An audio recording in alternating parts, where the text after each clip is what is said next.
Ready to master the art of persuasion and unlock the secrets of your own behavior? This video reveals 100 psychological tricks presented in a soothing manner to help you understand how your mind works and make better decisions. Let's start with level 1. Imagine yourself seated quietly in a room, eyes gently following someone across the way. They stretch, then suddenly yawn. Without thinking, your own jaw begins to open. You mirror them, not deliberately, not even consciously. It simply happens. This quiet phenomenon has a name, the mirror neuron hijack effect. And though it feels harmless, it quietly shapes the rhythm of your emotional life. Mirror neurons were first discovered in the early 1990s in the brains of macaque monkeys. Scientists noticed that certain neurons fired not only when the monkeys performed an action, like reaching for food, but also when they watched another do the same. Later, human studies suggested that we carry a similar neural architecture. We are wired not just to observe, but to experience what we observe. In daily life, this silent circuitry means more than imitation. It means absorption. When you see someone smile warmly, your brain lights up as if you're smiling too. When someone flinches in pain, you may feel a faint echo in your own body. This is not empathy by decision.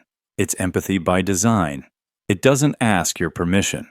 Now imagine the world before screens, before mirrors were common, before you could watch strangers cry on a glowing rectangle.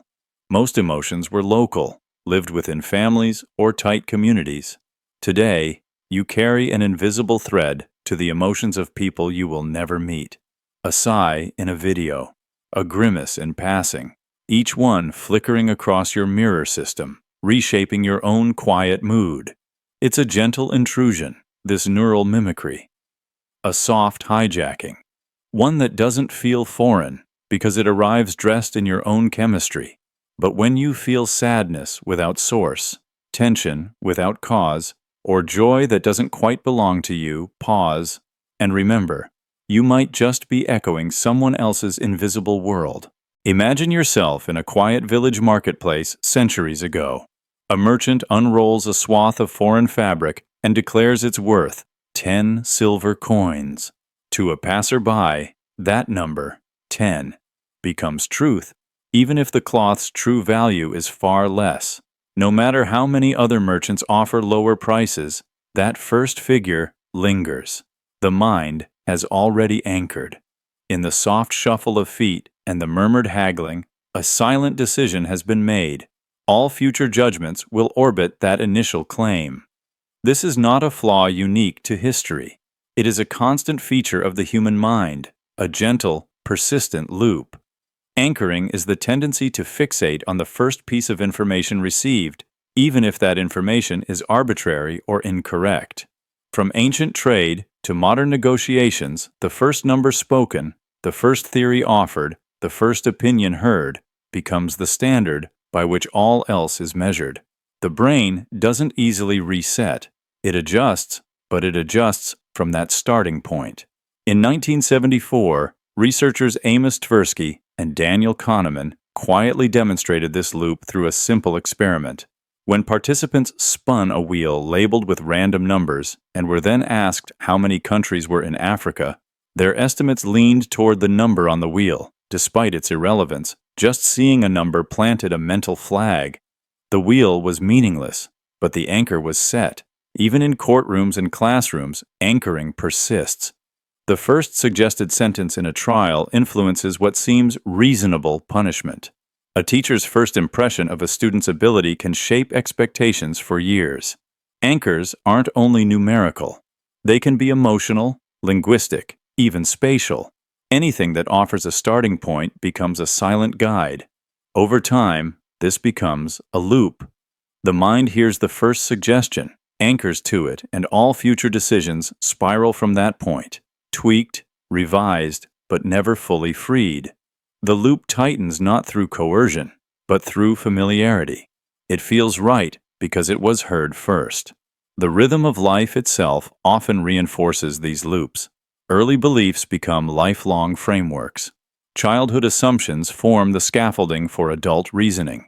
Even when confronted with new evidence, the mind doesn't discard its anchor. It simply tugs it along, dragging the old belief forward into new territory. And so, we return to the marketplace.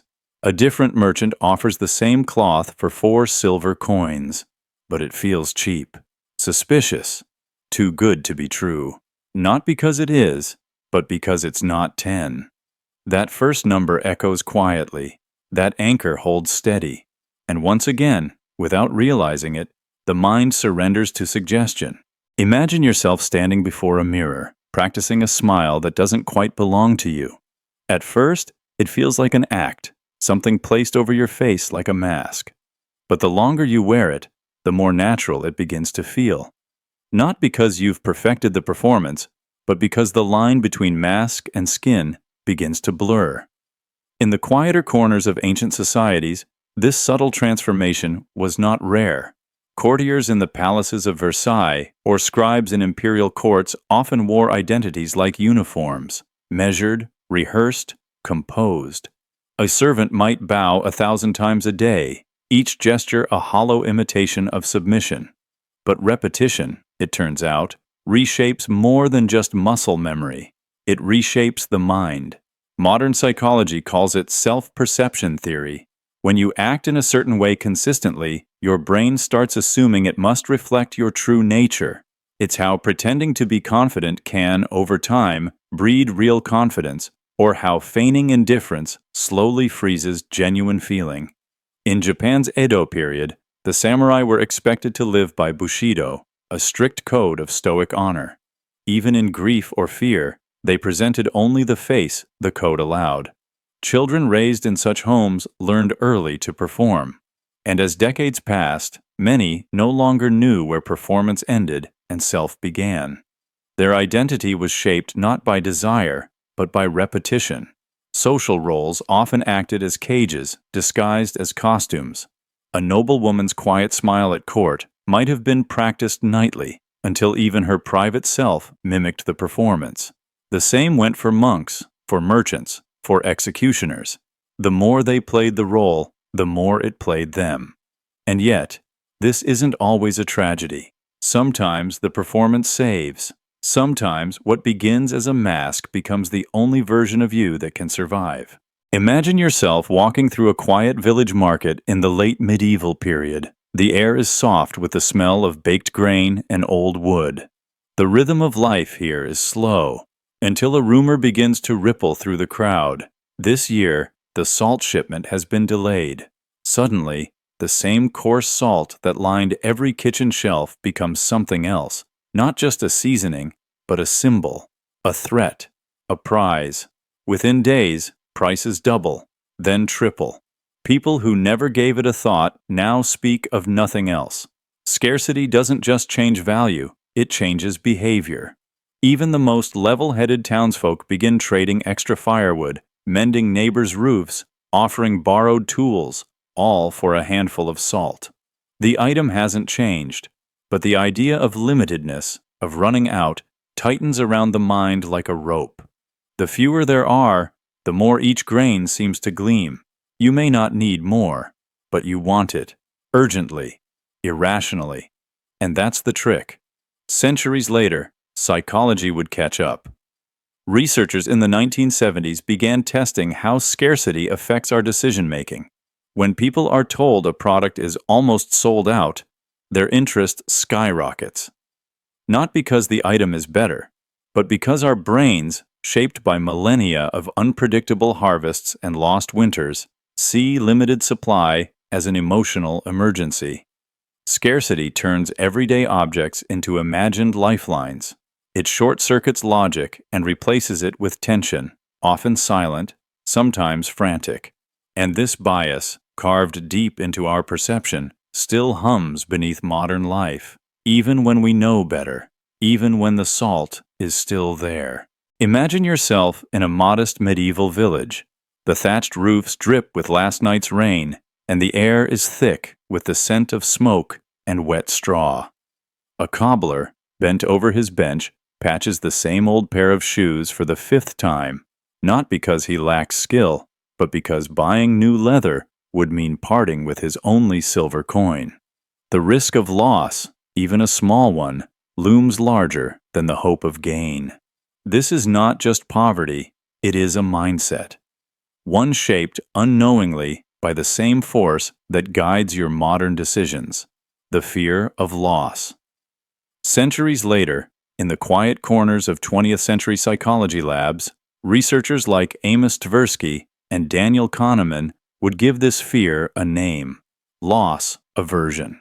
They discovered that the pain of losing something is often twice as powerful as the joy of gaining something equal in value.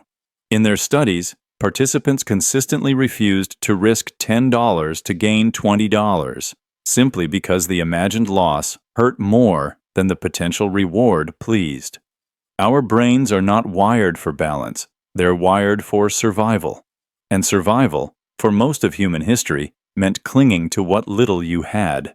In ancient marketplaces, traders would rather sell below value than risk the chance of walking away with nothing. In households across generations, families held on to broken tools, outdated customs, and crumbling beliefs, not out of love, but out of fear. It's a quiet, persistent grip, this aversion. It keeps people in unfulfilling jobs, in unhealthy relationships, in routines that no longer serve them. Because leaving, even for something better, requires letting go. You see it in the soft habits of everyday life. A farmer plants the same crop year after year, not because it thrives, but because it has not yet failed. A merchant refuses to switch trade routes, despite storms, because the unknown feels heavier than the known discomfort. Even today, people hold on to old phones, unread books, dusty clothes, because parting with them feels like admitting defeat. It is not logic that rules these choices. It is the subtle ache of imagined loss. And so, loss aversion becomes not just a bias, but a rhythm, a quiet undertone in the way we live, a whisper that tells us, better to endure what you have than risk what you don't. Even when the cage is open, we hesitate to fly, because freedom, too, has its price. Imagine yourself seated quietly, the world still around you, until, suddenly, a soft chime breaks the silence. A message, a ping, a flicker of light. Without conscious thought, your attention shifts, your hand moves, your heart quickens just slightly. You don't know what the notification contains, but you want to know. That desire, that subtle, silent tug, is not random. It's been trained into you, slowly, over years. This is the quiet logic of the dopamine misattribution fallacy, a pattern in which your brain begins to confuse the thrill of randomness with the value of meaning. At the root of this lies a molecule, dopamine, not a chemical of pleasure, as it's often described, but one of anticipation, of pursuit. It spikes when something might be rewarding, not when it actually is. In older times, this system helped us survive. A rustle in the bushes could mean danger or dinner. Investigating the unknown was evolutionarily useful. But today, the rustle has become a notification bubble, an unread message, an endless scroll. And the brain, still ancient in architecture, responds the same way. Reward the possibility, not the substance. Over time, the system becomes confused. You begin to crave the sound of the ping more than what it delivers. You check, not for the message, but for the chemical lift. Even when the message holds nothing of value, even when there is no one truly reaching for you. This is not failure. It is function, exploited. A fallacy coded into biology. And if you've ever felt emptier after scrolling, lonelier after checking, or distracted by something you don't even care about, it is not weakness. It is a misfired loop of meaning. So the next time you hear that soft, alluring tone, pause. Let the moment breathe. Ask gently, is this connection, or just the echo of a system chasing itself? Imagine yourself in a dimly lit study, its air thick with the scent of old parchment and candle wax. A scholar leans over a table, pen in hand, proclaiming, "The harvest has failed in 72.8% of surrounding provinces." The number sounds convincing, precise, authoritative. But you pause. How could he know that? There were no censuses, no surveys, no tools for measurement like we have today. And yet, the specificity still impresses. It lingers in your memory. You believe him, just a little more than you might have if he'd said most. This is the quiet trick of precision bias. The human mind is drawn to numbers that feel exact. When we hear a statistic like 92.3%, it sounds researched. It feels deliberate. We assume it was calculated, verified, even peer-reviewed. But often, it wasn't. In fact, the more specific a number appears, the more likely it is to bypass your skepticism entirely. A rough estimate makes you think. A specific one makes you trust. In medieval times, merchants and officials knew this well. A tax decree stating approximately 30 barrels sounded negotiable. But 31.2 barrels conveyed rigidity, finality, truth. Even if no one could truly measure in tenths of a barrel, the detail gave it weight. A lie wrapped in decimals travels farther than a vague truth. Modern studies confirm this mental shortcut. When people are presented with two claims, one using a round number, the other a precise one, they consistently rate the latter as more believable, even when both are invented. The appearance of detail creates an illusion of accuracy. The mind mistakes precision for reliability. In legal arguments, marketing campaigns, political speeches, and even bedtime stories, this bias persists. A storyteller saying, "The enemy struck 137 times," sounds more compelling than one who says, "over 100. The first draws you in, the second invites questions. Over time, this trick shapes not just what we believe, but how we argue. We start to add decimals to seem credible, to choose exact words to gain authority, even if the foundation is soft. The illusion becomes habit. The habit becomes belief. And so, sitting once again in that quiet study, as the scholar reads from his inked scroll, you nod slowly. 72.8%, he says again. And something inside you accepts it, not because it's proven, but because it's precise. Imagine yourself slipping into a uniform, not just clothing, but a symbol. The weight of a title on your chest, the feel of fabric stitched to signify rank or duty. Something changes. You stand a little straighter. You speak more carefully. Even your thoughts begin to shift, bending gently toward the mood that the role expects. This quiet transformation is called enclothed cognition, a subtle psychological effect where the symbols we wear shape how we feel and behave. A nurse's scrubs might bring calm responsibility, a soldier's armor, vigilance, a judge's robes, solemn distance. These aren't just costumes, they are triggers, reminders that guide your internal state without permission. In ancient Rome, the toga praetexta marked magistrates and priests. It wasn't merely ceremonial, it set emotional boundaries. A man draped in white with purple trim learned not to weep in public, not to joke too freely. The fabric carried expectation, and expectation breeds mood. Over time, many forgot what it was like to be anything else.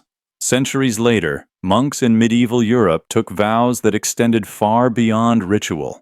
The moment their robes enclosed them, silence became natural. Stillness became law. The rhythm of their lives was set not just by bells and books, but by the roles they now embodied. And even in solitude, the emotional script played on. The same pattern echoes today. A police officer stepping out of a cruiser, a teacher before a classroom, even an actor in costume backstage. The role exerts pressure, not by force, but by invitation. The body responds before the mind does. The face settles, the breath adjusts, and slowly, mood follows form. It's not always a mask. Sometimes, it's a refuge. In roles, we find structure when emotion runs wild. But with enough repetition, the structure can become a prison, subtle, invisible, lined with fabric and titles, until we forget how we felt before we were named. Imagine yourself in a quiet scriptorium, deep within the stone walls of a 13th century monastery. The only sounds are the soft scratch of quills and the faint flicker of candlelight. A monk, seated near the window, has been assigned a single task: to copy an entire manuscript by hand. The deadline? 1 year. He begins with care, selecting inks, aligning margins, sketching illuminated letters. But days pass, then weeks. He tells himself there is time. There is always time. Until, quite suddenly, there isn't. This is not laziness. It is how the mind works. Faced with a long horizon, urgency dissolves. A task meant to begin today feels safer tomorrow. The further the goal, the less real it seems. Like the monk's manuscript, we imagine the bulk of our effort will arrive later, somehow, somewhere down the path. But time is not a path. It is a river, and it does not wait. Centuries later, modern researchers would name this phenomenon temporal discounting. The brain is built to favor immediacy. When a deadline is far away, the task feels abstract. Motivation disperses, attention wanders. But shorten the time frame, even artificially, and focus sharpens. Like the weight of a bell's toll, the nearness of time brings clarity. This explains why students often write papers the night before they're due, why resolutions feel strong in January and fade by March, why projects drift not from lack of intent, but from misplaced belief that tomorrow is more productive than today. It rarely is. In the end, the monk completes his manuscript, not because a year was long, but because the final weeks were short. The real work begins when time feels thin, when the mind, sensing the narrowing gap, finally awakens from illusion. Momentum lies not in the distance, but in the press of the present. Imagine yourself sitting by the fire in a dimly lit stone cottage, the kind where stories are currency and silence feels heavy. Outside, wind presses against the shutters like fingers searching for entry. Inside, an old woman begins a tale about a traveler who vanished in the forest. She pauses just before the end, leaving the fate of the traveler untold. And as the fire crackles, you feel it, the discomfort, the gap, the need to know what happened next. That need doesn't fade, it grows, until your mind, without permission, quietly writes its own ending. This is the story loop completion need, a deep, almost primal drive to finish unfinished narratives. Your brain, it turns out, dislikes open loops. Whether it's a forgotten conversation, an unresolved mystery, or a sentence that trails off without resolution, it nags at you. It lingers. Psychologists call this the Zeigarnik effect, the tendency to remember incomplete tasks better than finished ones. But it's more than memory. It's mental tension, a pressure that builds in silence and releases only when the story feels whole. In medieval monasteries, scribes sometimes left margins blank where details were missing, trusting future scholars to fill them in. And many did, sometimes with guesses, sometimes with invention. History, too, bends beneath this urge. A noble disappears at sea. A plague ends abruptly. A king dies alone in his chamber. With no clear conclusion, rumors blossom. Legends form, and the unknown is quietly overwritten by something, anything that feels like an ending. In modern life, it's no different. A text goes unanswered, and the mind spins a dozen reasons why. A glance is misread, a headline unfinished, and the brain rushes in, filling the silence with story, not because it knows, but because it needs to know. This need can be comforting, even protective. It closes the loop, eases the weight of uncertainty, but it also leads to false memories, imagined motives, and conclusions that feel true but aren't. We are creatures of narrative. The rhythm of beginning, middle, and end shapes how we make sense of chaos. But reality doesn't always comply. Sometimes the story cuts off. The ending doesn't arrive. And when that happens, your mind doesn't wait. It finishes the tale for you, quietly, invisibly, just to let you sleep. Imagine yourself leaning in, voice lowered just slightly. You share something, small, perhaps insignificant, a confession, a moment of doubt, a memory no one else has heard, and in the quiet that follows, something shifts. You feel closer to the other person, safer, more connected, as if the act of revealing has woven a thread between you. This is the secret knowing bond, a subtle psychological trick that transforms a fleeting moment into a false sense of depth. In human evolution, secrecy once meant survival. To share a hidden truth implied trust. Vulnerability was dangerous, and so the act of confiding created a bond strong enough to anchor small tribes and shape alliances. Over time, the brain began to associate sharing with intimacy, regardless of the content itself. Whether the secret was large or trivial, real or performative, didn't matter. What mattered was the act, the whisper, the pause, the exclusive knowledge. In daily life, this bias lingers. When someone tells you a secret, even one as mild as a hidden snack habit or an unpopular opinion, your brain interprets it as a signal. They trust me. And more subtly, it reciprocates. I can trust them too. But this is not always true. The bond feels real, but it can be manufactured, even manipulated.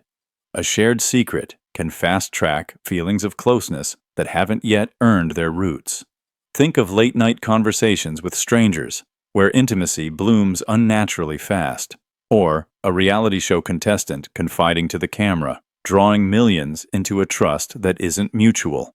The bond forms anyway, even when there's no foundation beneath it.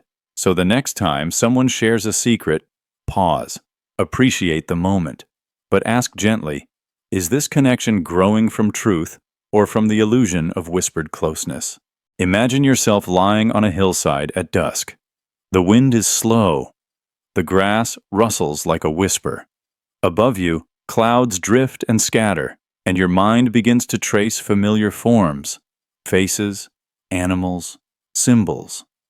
A dragon, a heart, a path winding into the distance. For a moment it feels personal, even mystical, as if the sky is speaking in a silent language made just for you. But none of it is real. None of it was meant. It is simply vapor and light, randomness. Yet your brain cannot help itself. It sees meaning where there is none. This quiet, involuntary habit is known as apopenia, the tendency to perceive meaningful connections in random data. It is not a flaw. It is a feature. Your mind evolved to detect patterns in noise, to link cause with effect, to find structure in chaos. In the wild, spotting a predator's silhouette in the brush could mean survival. Better to see a pattern that isn't there than to miss one that is. But in daily life, this instinct leads us gently astray. We see lucky numbers, cursed times, signs from the universe, a song that plays just as you think of someone, a clock that reads 11:11, a license plate that seems to spell your initials.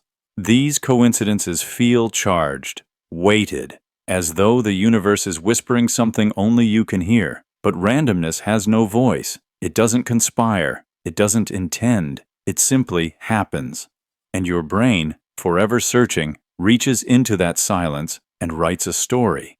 Throughout history, humans have built entire systems from this meaning-making loop: divination, astrology, numerology, omens, the flight of birds, the roll of dice, the arrangement of stars.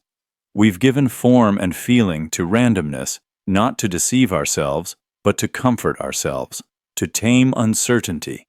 The rhythm of this tendency is soothing. It gives chaos a narrative. A mistake becomes a message. A loss becomes a lesson. We turn coincidence into connection. We stitch chance into fate. And so, as you lie beneath the quiet sky, watching clouds dissolve into nothing, your heart still swells at the shapes they leave behind. Not because they're true, but because your mind is always listening for meaning, even in the softest accidents of chance. Imagine sitting across from someone in a quiet room. They cross their legs, and moments later, so do you. They lean forward, their fingers brushing their chin, and without thinking, your hand rises too. You aren't mocking them. You aren't even aware of it. But something primal has taken hold, silent mimicry. The language beneath language. Across cultures and centuries, this unconscious dance has played out in marketplaces, in courts, in fields of war, and whispers of love. In Renaissance Italy, merchants were trained not only in numbers and negotiation, but in manner. A slight echo of a buyer's gesture, a shared rhythm in voice, could soften suspicion, foster trust. It wasn't manipulation, it was alignment. Psychologists call it the chameleon effect, the brain's built-in instinct to mirror those around us. When we see someone we wish to connect with, our neurons fire in synchrony, mirroring posture, tone, even blinking rate.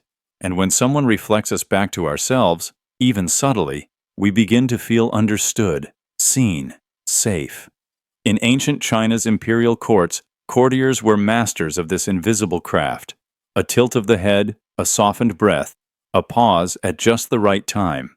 They became shadows of the emperor's manner, echoes of his mood, not out of fear, but strategy. Proximity, after all, was power, and power required trust. Even in the most ordinary settings, around fires in nomadic tribes or inside Roman forums, this mimicry formed the glue of social cohesion. Children mirrored elders. Apprentices copied masters. And slowly, familiarity bred belonging. I move like you, therefore I belong with you. But the deeper truth lies in its silence. When done with intention, mimicry becomes a tool, a soft instrument of influence. You don't need to speak to persuade. Sometimes, all you have to do is reflect, and the mind will do the rest, never realizing it danced to a tune it never heard.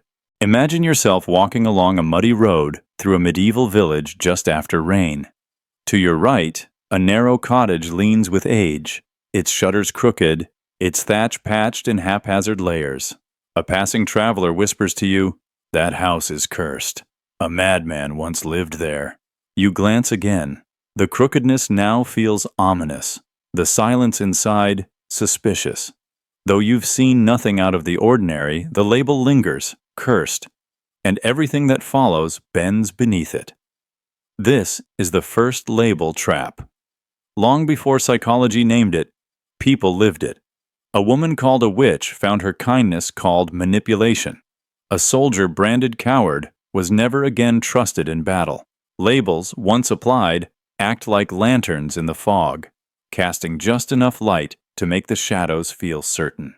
But what they illuminate is shaped by assumption, not truth. In ancient marketplaces, sellers often whispered a single word to guide attention. "Rotten," they'd mutter beside a rival's goods, and buyers, even if skeptical, began to search for signs of spoil.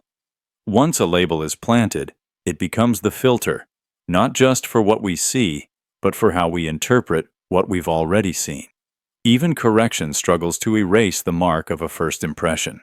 Centuries later, researchers would find this bias deeply woven into the structure of memory and perception. A child called lazy begins to act the part. A food once described as bitter will seem unpleasant, even when sweet. The label becomes the lens. The lens becomes the truth. And so, the trap isn't in the word itself, but in how the word changes what we notice, what we remember, and what we believe. The crooked house may be only a house. The madman may never have lived there. But once the label sticks, reality warps quietly around it, one filtered thought at a time. Imagine yourself walking through an old village square at dusk. The stones beneath your feet are worn smooth by centuries of footsteps. There's music drifting faintly from a tavern nearby. Familiar, though you can't place the tune. The air smells of baked bread and wood smoke, and something about the scene feels deeply comforting. But if you were to return the next morning, you might find the square smaller, colder, less magical than your memory promised. Because memory doesn't record events, it records emotions. This is the idealized memory shift, the quiet editing process your brain performs every time it recalls the past. It doesn't store reality like a video file.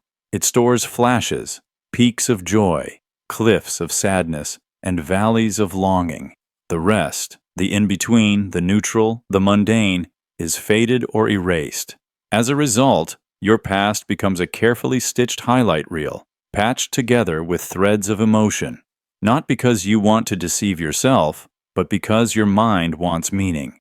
In studies of memory, researchers have found that people consistently remember the most emotionally intense moments of any experience, what's called the peak end rule.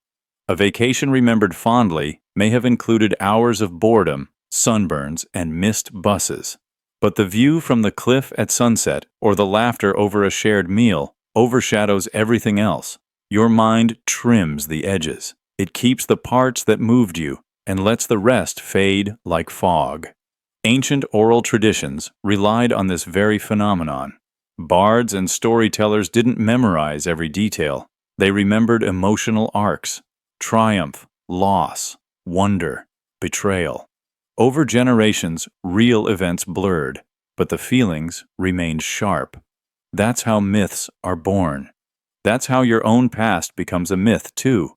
Not untrue, but reshaped, smoothed in some places, sharpened in others. And so, when you look back, you often see your former self not as they were, but as you felt. Moments of childhood shine brighter than they were. Former lovers become saints or villains. Even your own failures are often softened or recast as stepping stones. Nostalgia doesn't lie maliciously. It just edits for emotional impact. The memory you hold isn't a record. It's a portrait, painted in the colors of hope, pain, and longing. A comforting illusion. A fiction so believable, even you forget you wrote it. Imagine yourself hearing a phrase, perhaps something simple, a belief, a statistic, a claim stated with certainty. You hear it once, then again, then again. Not all at once, but scattered across time, through conversation, headlines, passing remarks. Eventually, you find yourself repeating it too, as if it were always true. But was it? Or has your mind quietly mistaken repetition for reality? This is the repetition equals truth bias, a cognitive illusion where the more often something is stated, the more true it begins to feel. Not because of logic, not because of proof, but because your brain confuses familiarity with accuracy. This fallacy is ancient, rooted in efficiency. In early human societies, repeated information tended to be useful. Warnings passed down, patterns observed, lessons learned from experience. Familiarity kept us safe. But in the modern world, repetition no longer signals reliability. It simply reflects visibility. What you hear most often might not be the most true. It might just be the most shared. In studies, people rated statements as more believable after multiple exposures, even when they were explicitly told the source was unreliable, even when the facts contradicted the statement. The brain, seeking fluency, chooses comfort over confrontation. The rhythm of repetition lulls the analytical mind, like a song you hum without noticing. Now consider the media you consume, the opinions echoed in your circles, the phrases that surface again and again, not because they're grounded, but because they're there, familiar, polished, asserted with confidence. The mind listens, not just once, but across time, until skepticism softens and belief sets in like dust. So the next time you hear something repeated, especially with certainty, pause. Let the silence stretch. Ask gently, do I believe this, or have I simply heard it too many times to doubt it anymore? Imagine yourself walking through an ancient library, vaulted ceilings, golden light, and rows upon rows of thick, leather-bound tomes. You stop before one, its cover embossed with curling script, its spine gilded in gold leaf. You open it slowly, expecting truth, depth, perhaps even revelation. But inside, the words are hollow, repetitive, decorative. Yet the book feels wise, not because of what it says, but because of how it is wrapped. This is the subtle power of the packaging authenticity illusion. When an idea is dressed in beauty, elegant fonts, polished language, or ornate settings, it slips past your skepticism. The surface suggests authority, and your mind obliges. Presentation becomes proof. Appearance becomes evidence. We trust ideas that look trustworthy. A neatly printed quote in italics feels more profound than the same sentence scribbled on a napkin. A confident speaker in tailored clothing sounds wiser than a hesitant voice in plain attire. Even nonsense, when arranged with rhythm and style, can feel like deep truth. The illusion is not in what is said, but how it is delivered. Psychologists have studied this effect in subtle ways. In experiments, participants consistently rated the same message as more intelligent or accurate when it was written in an elegant font versus a messy one. A statement's form shaped their judgment of its content. This bias echoes through history. In royal courts, a truth spoken plainly was often dismissed, while a half-truth, wrapped in ritual and poetry, was revered.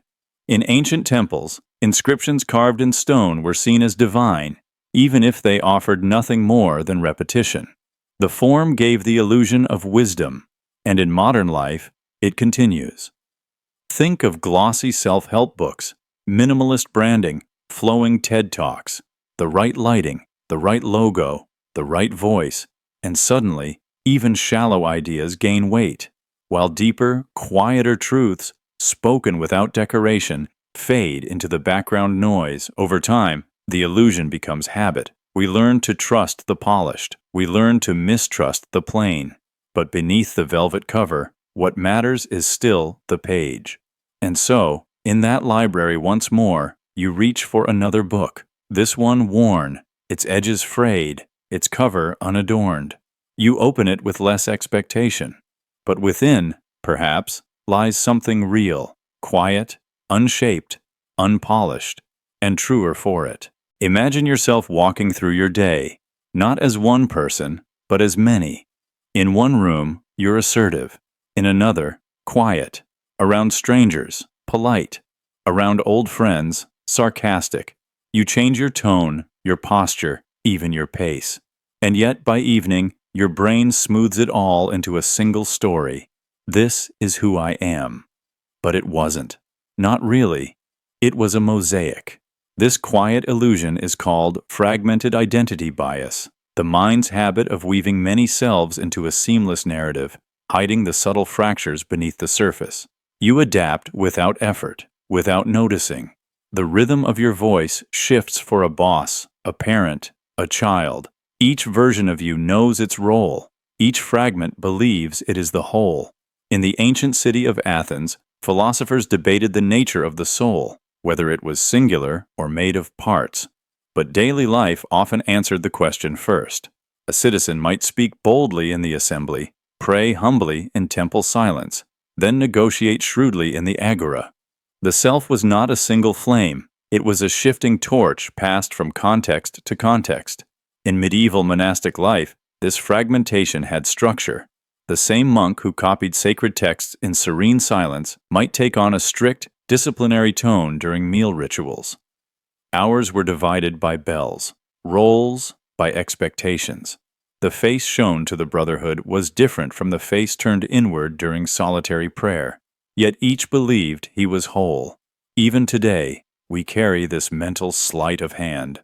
Social media selves, work selves, private selves. None of them lie, but none tell the full truth either.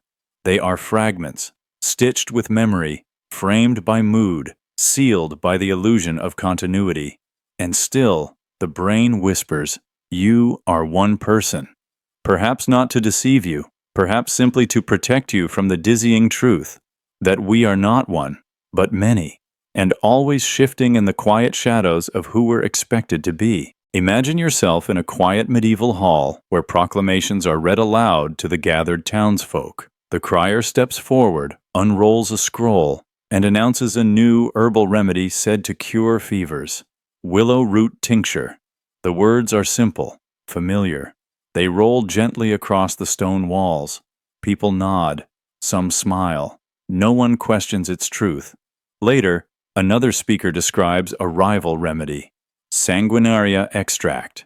The words feel heavy, foreign, awkward. The room shifts. Doubt creeps in, not because of evidence, but because of sound. This is the fluency effect bias, though those in the hall wouldn't have known to name it. Their minds simply trusted what felt easy. Smooth words slide past our skepticism. Simple sentences feel more honest. Rhymes feel more real. Fluency doesn't just help us understand, it quietly persuades us to believe. Centuries later, researchers found this same effect in modern contexts. Legal documents, investment pitches, even medical advice, when phrased in clear, flowing language, are more likely to be trusted, regardless of their actual accuracy.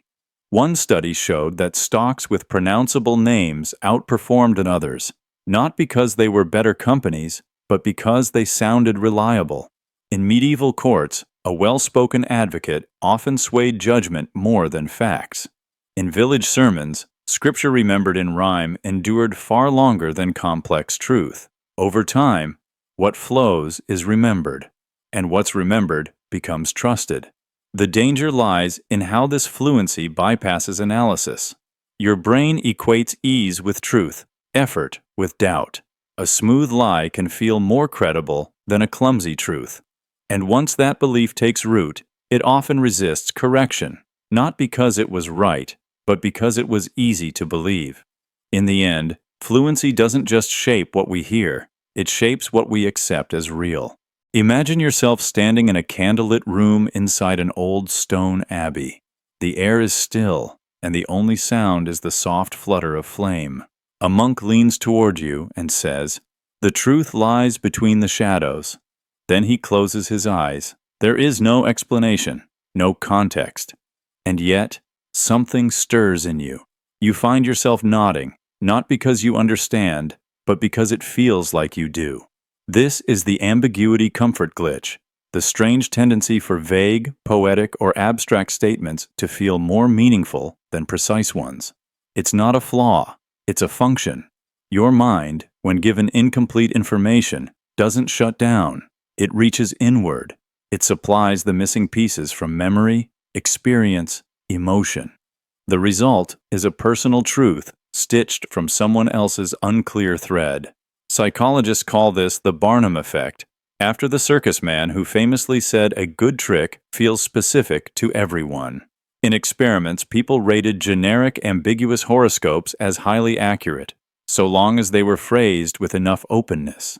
You often feel uncertain, yet determined. You have untapped potential others don't see. These feel deep, not because they're true, but because you make them true. In ancient temples, vague riddles were revered as sacred wisdom. Oracles spoke in metaphors. Prophets offered visions with soft edges. The less direct the message, the more room the listener had to interpret.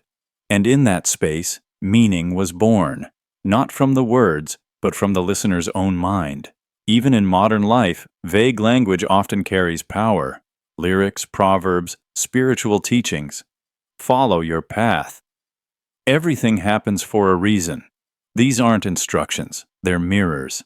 You see what you want in them, or what you need. That comfort, the sense that the words "get you," is not always rooted in clarity, but in flexibility. Ambiguity becomes a gift. It lets your mind project its story into someone else's sentence. And because the meaning feels like yours, it feels wise. So when something vague resonates, remember, it may not be deep on its own, but what you fill it with is. Imagine yourself walking through a quiet square, your thoughts drifting. A stranger nearby turns their head, upward, sharply, with focus. Without deciding to, your eyes follow. You look where they looked, not because you chose to, but because some ancient thread in your mind told you to. This is the gaze direction influence, a silent reflex that guides your attention, not by logic, but by the movement of another's eyes. Humans are deeply social creatures, and long before language, gaze was one of the earliest tools of communication. To follow another's eyes was to share knowledge. To see what they saw prey, threat, fire, was to survive. And so, over time, the brain developed a subtle system. If someone looks at something, it might matter. So you look too. But in today's world, this reflex remains even when the stakes are gone. In classrooms, a teacher's gaze can make a student glance nervously at an empty board. On stage, an actor's stare draws a silent crowd toward an otherwise unremarkable spot. In public, one person looking at a building can make others pause and peer too, unsure what they're searching for, but unwilling to miss it. Advertisers use it. So do politicians. So do performers. If an image contains someone staring at a product, your attention lingers longer on it, not because of interest, but because their eyes told yours where to go.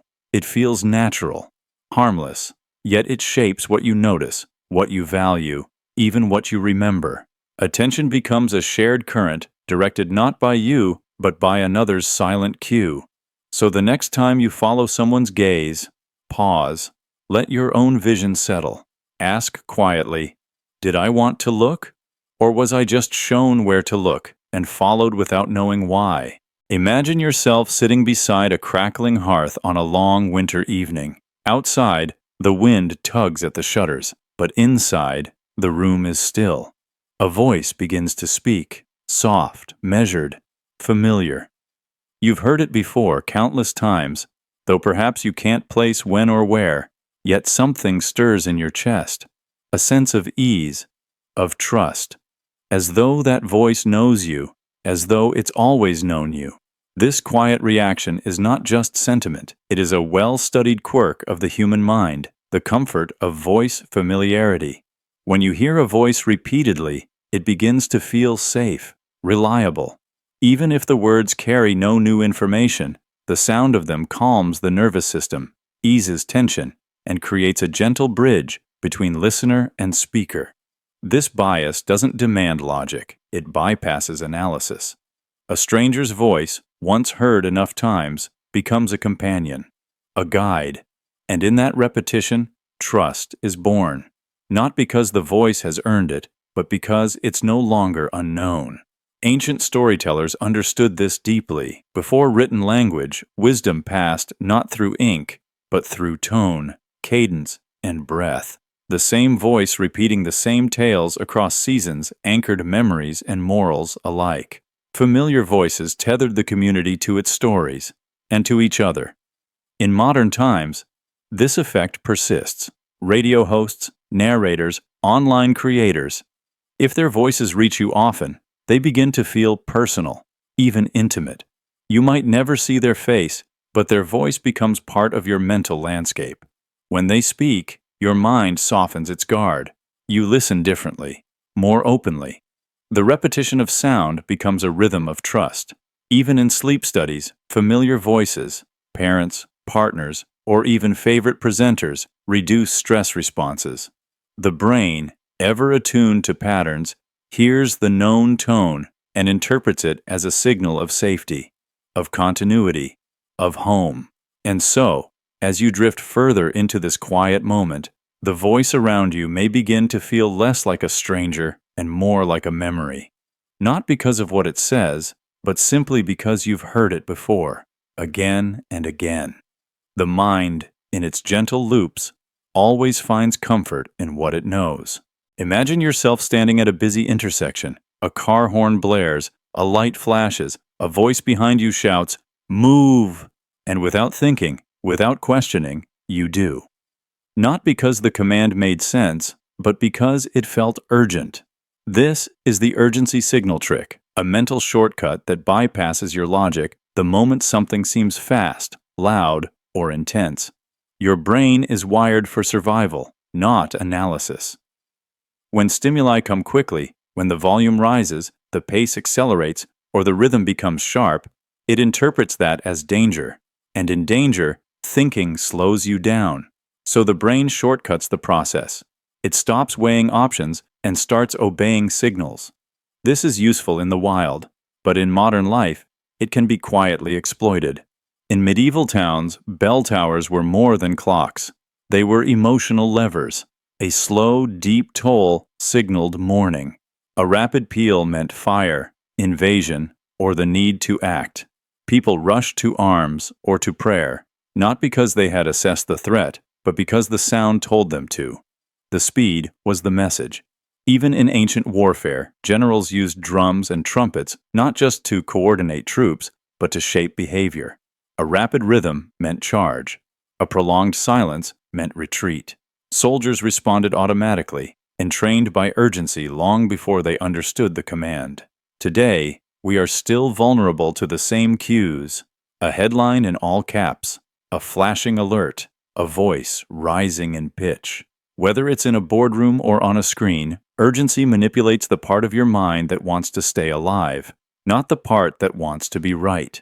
And so, we obey, not because the message is true, but because it's loud. Not because it's helpful, but because it's fast. The trick isn't that you're misled. The trick is that you never paused long enough to ask. In urgency, truth is drowned by tempo, and the fastest voice wins. Imagine yourself in the outer chambers of a medieval palace. The hall is dimly lit, filled with the low murmur of scribes and messengers, each dressed in fine but not noble clothes. One of them, a steward, walks past with an air of quiet confidence. He is not a duke. He commands no armies, but he serves the king, and that alone draws glances. People step aside. They speak to him with care, because status, it seems, is sticky. It spreads to those nearby, even if they have done little to earn it. This is the status proximity trap. Your mind, without realizing it, inflates the importance of anyone seen near power. The steward becomes important because he's close to importance. A helper to the noble seems noble. A servant who whispers to a queen carries a touch of her gravity. And though their actual influence may be small, the perception of value multiplies by proximity. Centuries later, this same effect persists in different clothing. The assistant to a CEO is seen as strategic.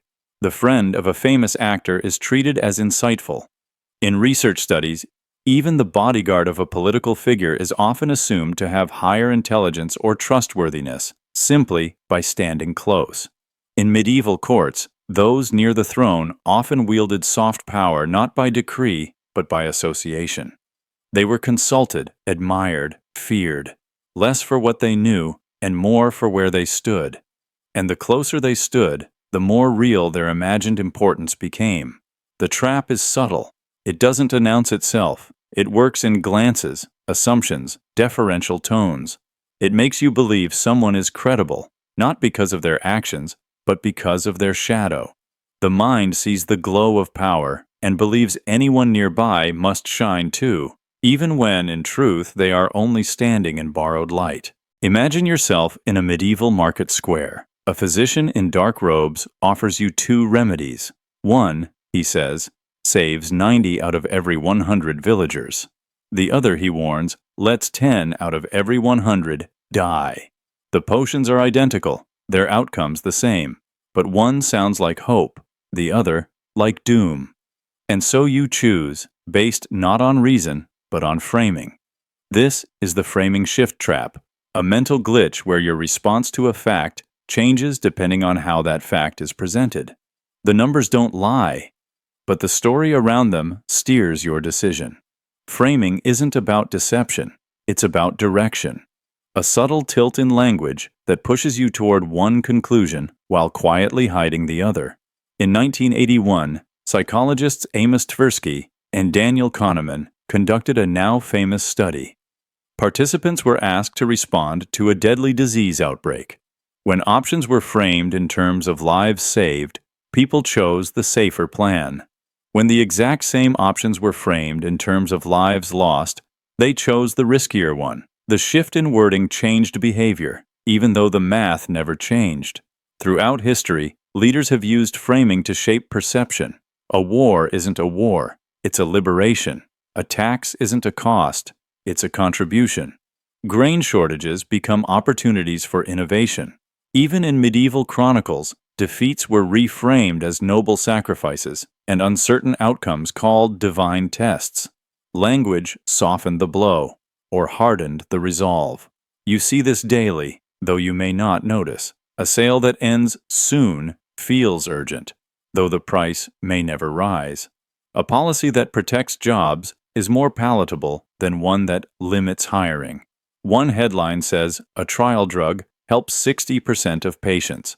Another says, "It fails 40%. And your reaction shifts, even if your logic does not. Framing doesn't just color the world, it rearranges it. It makes identical truths feel opposite. It's not what you know, it's how that knowledge is wrapped. The ribbon changes the gift, and often, that's all it takes to change your mind. Imagine yourself awake in the late hours, long past the time your body asked for rest. The world is dim, quiet, and you feel slightly removed from it, like your thoughts are no longer behind your eyes, but floating just a few inches away. In this softened state, you say things you didn't plan to say. You click buy on things you don't need. You agree to ideas you'd normally question. This is the sleep deprivation confession, a quiet unraveling of mental filters where fatigue pulls open the curtain between intention and impulse. Your brain, when rested, is layered. Thoughts pass through checkpoints: reason, context, inhibition. But when you are sleep deprived, those checkpoints flicker. The gatekeepers of self-awareness grow quiet. What was once filtered becomes fluid. What was once guarded becomes shared. In this haze, you may reveal private feelings to near strangers, speak secrets aloud to a screen, or believe in possibilities you'd dismiss by daylight. It's not a matter of truth or falsehood. It's about permeability. The boundary between your inner and outer world thins, and with it, your defenses. This effect has long been known, though rarely named. Soldiers speak more openly in late watches. Travelers grow confessional under foreign skies and sleepless nights. Even solitary scrolling in bed becomes a ritual of strange vulnerability. Shopping carts full, messages typed and unsent, beliefs half-formed but accepted in the moment. None of this makes you irrational. It simply makes you porous. In fatigue, the mind doesn't just slow, it softens. And what slips through may surprise you. So the next time you find yourself making decisions, declarations, or confessions late at night, pause. Ask gently, is this truly me? Or just a quieter, tired version of myself, speaking without the usual armor? Imagine yourself stepping into a quiet room at twilight. The walls are bathed in soft blue light. You exhale without thinking. Your shoulders ease. Something in you slows. There are no sounds, no commands, no words spoken. Yet the color alone speaks gently to your nervous system. You feel calm, settled, safe. You may not even realize why. This is the quiet influence of color-mood association, a subtle, often invisible link between the colors in your environment and the rhythms of your mind. Without conscious effort, your brain responds to color as if it were a language, ancient, nonverbal, and deeply embedded in your biology. Blue, for instance, slows the heart rate. It invites reflection, steadiness, sleep. It mirrors the sky, the sea, the cool hours before sunrise. Red, by contrast, sparks alertness. It raises blood pressure, quickens reaction time, and hints, however faintly, at urgency, hunger, or danger. Yellow activates a different circuit entirely: optimism, stimulation, social energy. Even brief exposure to yellow tones can brighten mood or sharpen attention, though too much may fatigue the eye. Throughout history, cultures have instinctively wrapped meaning in color. Monks in saffron robes, royal courts in crimson, mourning garb in deep black. But long before meaning was assigned, the body already knew. In temples, in markets, in homes, colors quietly shaped the atmosphere, not as decoration, but as unseen architecture for thought and feeling.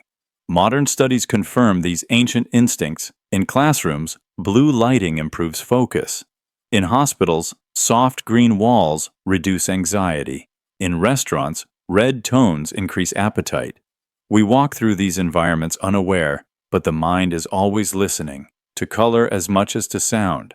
The effect isn't absolute, it's contextual. A red dress in a quiet room may feel powerful. The same red in an emergency light may feel overwhelming, but the influence is constant, shaping emotion, nudging perception, altering the texture of experience. And so, as you lie in your own quiet space, drifting between thoughts, consider the tones that surround you, not just walls or fabrics, but screens, book covers, dim reflections on windows. Each one speaks to your brain in whispers, not in words, in hues, in temperature, in rhythm, and your mind, soft, watchful, ancient, responds in kind. Imagine the first spoonful of something warm and familiar, a dish you haven't tasted in years. And yet, with that single bite, something stirs. A room, a voice, a feeling. The flavor becomes a key, turning silently in the locked doors of memory. This is the quiet power of taste and memory fusion, where food becomes not just nourishment, but time travel. Unlike other senses, taste is wired directly to the emotional centers of the brain. The same regions that process fear, joy, and nostalgia are activated by flavor. That's why the scent of cinnamon might summon the hush of a winter kitchen. Why a bitter herbal tea might carry the ghost of a childhood illness. The taste is not remembered. It remembers you. In ancient Egypt, honey cakes were offered to the dead, not just for sustenance in the afterlife, but for memory. The sweetness was believed to preserve the soul, just as it preserves fruit. In Rome, soldiers carried dried figs from home, not for energy alone, but for comfort. A soft sweetness on the tongue reminded them who they were, before battle, before distance. In medieval households, recipes passed between generations like quiet spells. Each one carried more than instructions. It carried the presence of a grandmother's hands, the rhythm of festival days, the silence after grief. A pot of stew could hold the history of a family without saying a word. But taste does not always heal. For some, flavors unlock trauma. A burnt crust can trigger panic. A too sweet sauce can reopen wounds. The brain does not sort good from bad when it records. It simply imprints the moment, binds it to the tongue, and hides it until the next bite. So, when you taste something that brings tears, or laughter, or both, you are not imagining it. You are remembering with your body. The past lives in your mouth. And sometimes, memory is warm and salted. Sometimes, it is sharp and unfinished. But always, it waits, quiet, until tasted again. Imagine yourself in the corner of a medieval apothecary's shop, where the air is thick with the scent of crushed herbs and waxed parchment.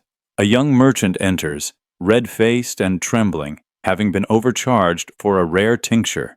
But rather than raise his voice or slam a fist, he forces a courteous smile, speaks in measured tones, bows ever so slightly. "Thank you for your service," he says, even as resentment coils in his chest. And yet, something curious happens. As the words leave his mouth, the heat of his anger begins to fade. The practiced calm, though insincere, starts to settle into something real. By the time he leaves, he still feels wronged, but less so. His mind has begun to align with his manner. This is the politeness control loop. It is not deception nor denial. It is a soft psychological mirroring, where your outward behavior feeds back into your internal state. In medieval courts, this effect was vital. Nobles learned to smile in the face of insult, to flatter rivals with practiced charm. Over time, many found their true feelings softened, not by resolution, but by repetition. Modern psychologists now describe this as behavioral feedback. The brain watches the body and draws emotional cues. If you speak kindly, even in conflict, the mind may conclude there is no threat, no need for rage. And thus, the anger that began sharp and clear dulls into something muted, controlled, but also confused. This loop offers peace, but at a price. It can erode clarity. It can make you unsure whether your calm is real or merely rehearsed. And over time, if used too often, you may forget how you truly felt in the first place. In the end, the mask reshapes the face. The ritual of politeness doesn't just hide the storm, it may slowly convince you there never was one. Imagine yourself in a medieval guild hall, its wooden beams heavy with age, firelight dancing on the iron tools lining the walls. A blacksmith stands before his apprentices, chuckling as he describes the time he ruined a dozen swords in one day. "Thought I'd invented bent steel," he jokes. The room laughs, the tension eases. He appears humble, honest, relatable, and yet, no one questions the deeper choices he makes. No one sees the flaws he doesn't mention. This is the self-deprecation trust trick, a psychological maneuver where making fun of yourself disarms suspicion and builds rapport. When someone openly highlights a small flaw, your brain instinctively feels they have nothing to hide. It signals authenticity, modesty, vulnerability. Even when that vulnerability is carefully chosen. Studies in social psychology show that self-deprecating humor, especially when used sparingly and intentionally, makes speakers appear more trustworthy and likable. Politicians soften harsh messages by poking fun at their own reputations. CEOs admit a small failure before unveiling a bold plan. Comedians wrap hard truths inside jokes about their own awkwardness. The trick isn't just in the laughter, it's in what the laughter deflects. In medieval courts, jesters could mock kings without punishment, but only because they mocked themselves first. Their self-deprecation granted them license to speak freely. The audience, hearing the joke, dropped their guard. And that space, unguarded, relaxed, was where real influence lived. But there's a subtler layer. Self-mockery creates a frame, a controlled vulnerability that draws attention to one flaw while quietly hiding others. You confess to being forgetful, so no one questions your motives. You joke about being clumsy, so no one notices your strategy. It's not always manipulation. Sometimes it's defense, a way to survive scrutiny, a way to keep the deeper truth unspoken, behind the veil of a smile. So when someone says, "I'm the worst at this," and you laugh and trust them a little more, pause, not to doubt their sincerity, but to recognize the mechanism. Trust is often built on small acts of chosen honesty, and sometimes the best way to gain it is by making yourself the punchline. Imagine yourself standing at the edge of an upcoming moment, a long-awaited trip, a feared confrontation, the delivery of long-hoped-for news. In your mind, the future stretches out vivid and sharp. You imagine the joy or dread with a kind of clarity that feels real. But when the moment finally arrives, it often lands softer, briefer, less electric.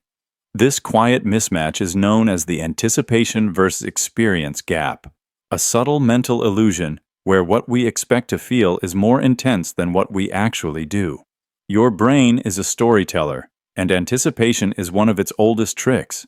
It projects forward, fills in emotional color, builds mental simulations with a sense of texture and weight. These imagined futures are not fantasy. They activate many of the same neural circuits as real events. So your body tenses, your heart quickens, your thoughts orbit the future as if it were already happening. But the reality, when it arrives, is often quieter. A celebration ends quicker than imagined. A feared encounter is less sharp than rehearsed. The moment passes, real, but somehow smaller than its shadow. This is not a failure of experience. It's a function of mind. The imagined version was never bound by time, effort, or context. The real one is. This gap shapes much of your life. You chase futures that never feel quite as good as expected. You dread things that turn out bearable, even mundane. And in between, you relive past anticipations, wondering why the joy or fear didn't last longer. So the next time your mind leaps forward, painting the future in glowing colors or dark clouds, pause. Let the moment breathe. Ask quietly, am I feeling the event or just the echo of what I thought it would be? Imagine yourself seated in a candlelit hall, listening to a speaker recite carefully chosen phrases. Their voice is calm, their cadence deliberate. They say things like, "The ephemeral curvature of time's echo reverberates within consciousness," and you nod slowly. It feels deep, important, perhaps even wise, but moments later, you realize you're not quite sure what it meant. This is the subtle influence of word choice control bias, the tendency of the mind to mistake complexity for depth. When ideas are wrapped in elaborate language or poetic metaphor, they sound more meaningful, even when they say very little. A simple truth, when dressed in ornate vocabulary, gains an air of sophistication.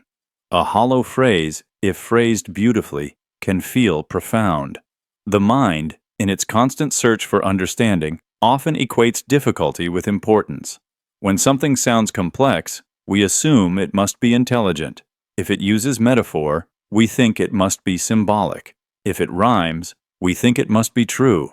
We surrender to form, mistaking elegance for evidence. This bias is not new. Ancient philosophers often warned against it, noting how empty rhetoric could sway even the wisest audiences.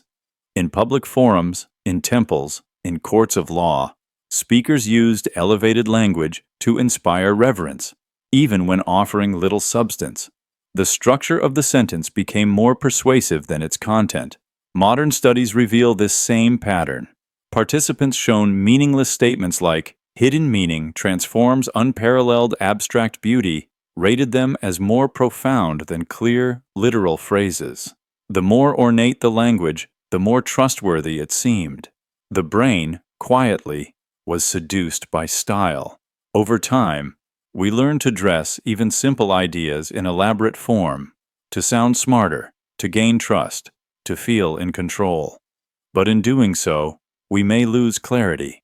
We may even fool ourselves. And so, as you sit once more in that candlelit room, listening to the same voice speak again, consider the words not just for how they sound, but for what they mean. Beneath the poetic shimmer, is there something solid, something true, or just an echo, beautifully shaped, softly spoken, and easy to believe?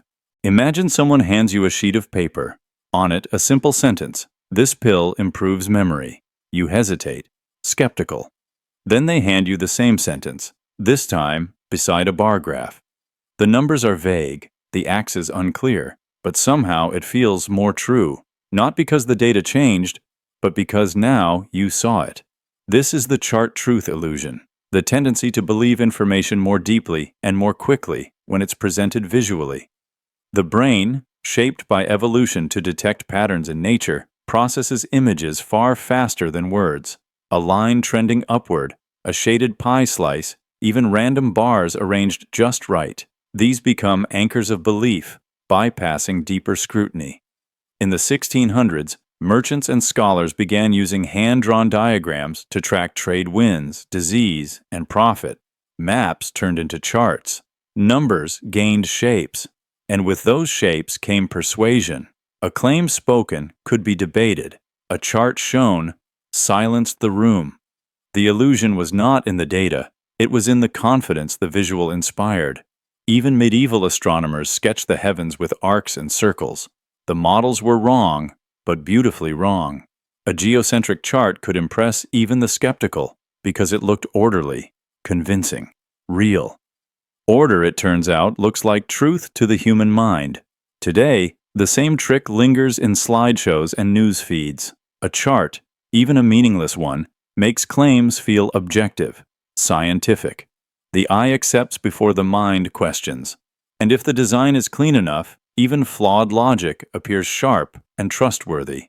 But visuals can lie, quietly. A cropped axis here, a missing scale there. Even accurate numbers can be framed to mislead. And yet, we trust what we see long before we ask what it means. So next time you face a graph that makes a bold claim, pause. Not because it's wrong, but because it might be too easy to believe. And belief, when dressed as data, rarely knocks before entering. Imagine yourself inside a stone-walled chamber at the edge of a medieval keep. The room is plain. bare floor, narrow window, a worn wooden bench along one wall. But for one woman, this room is not plain at all.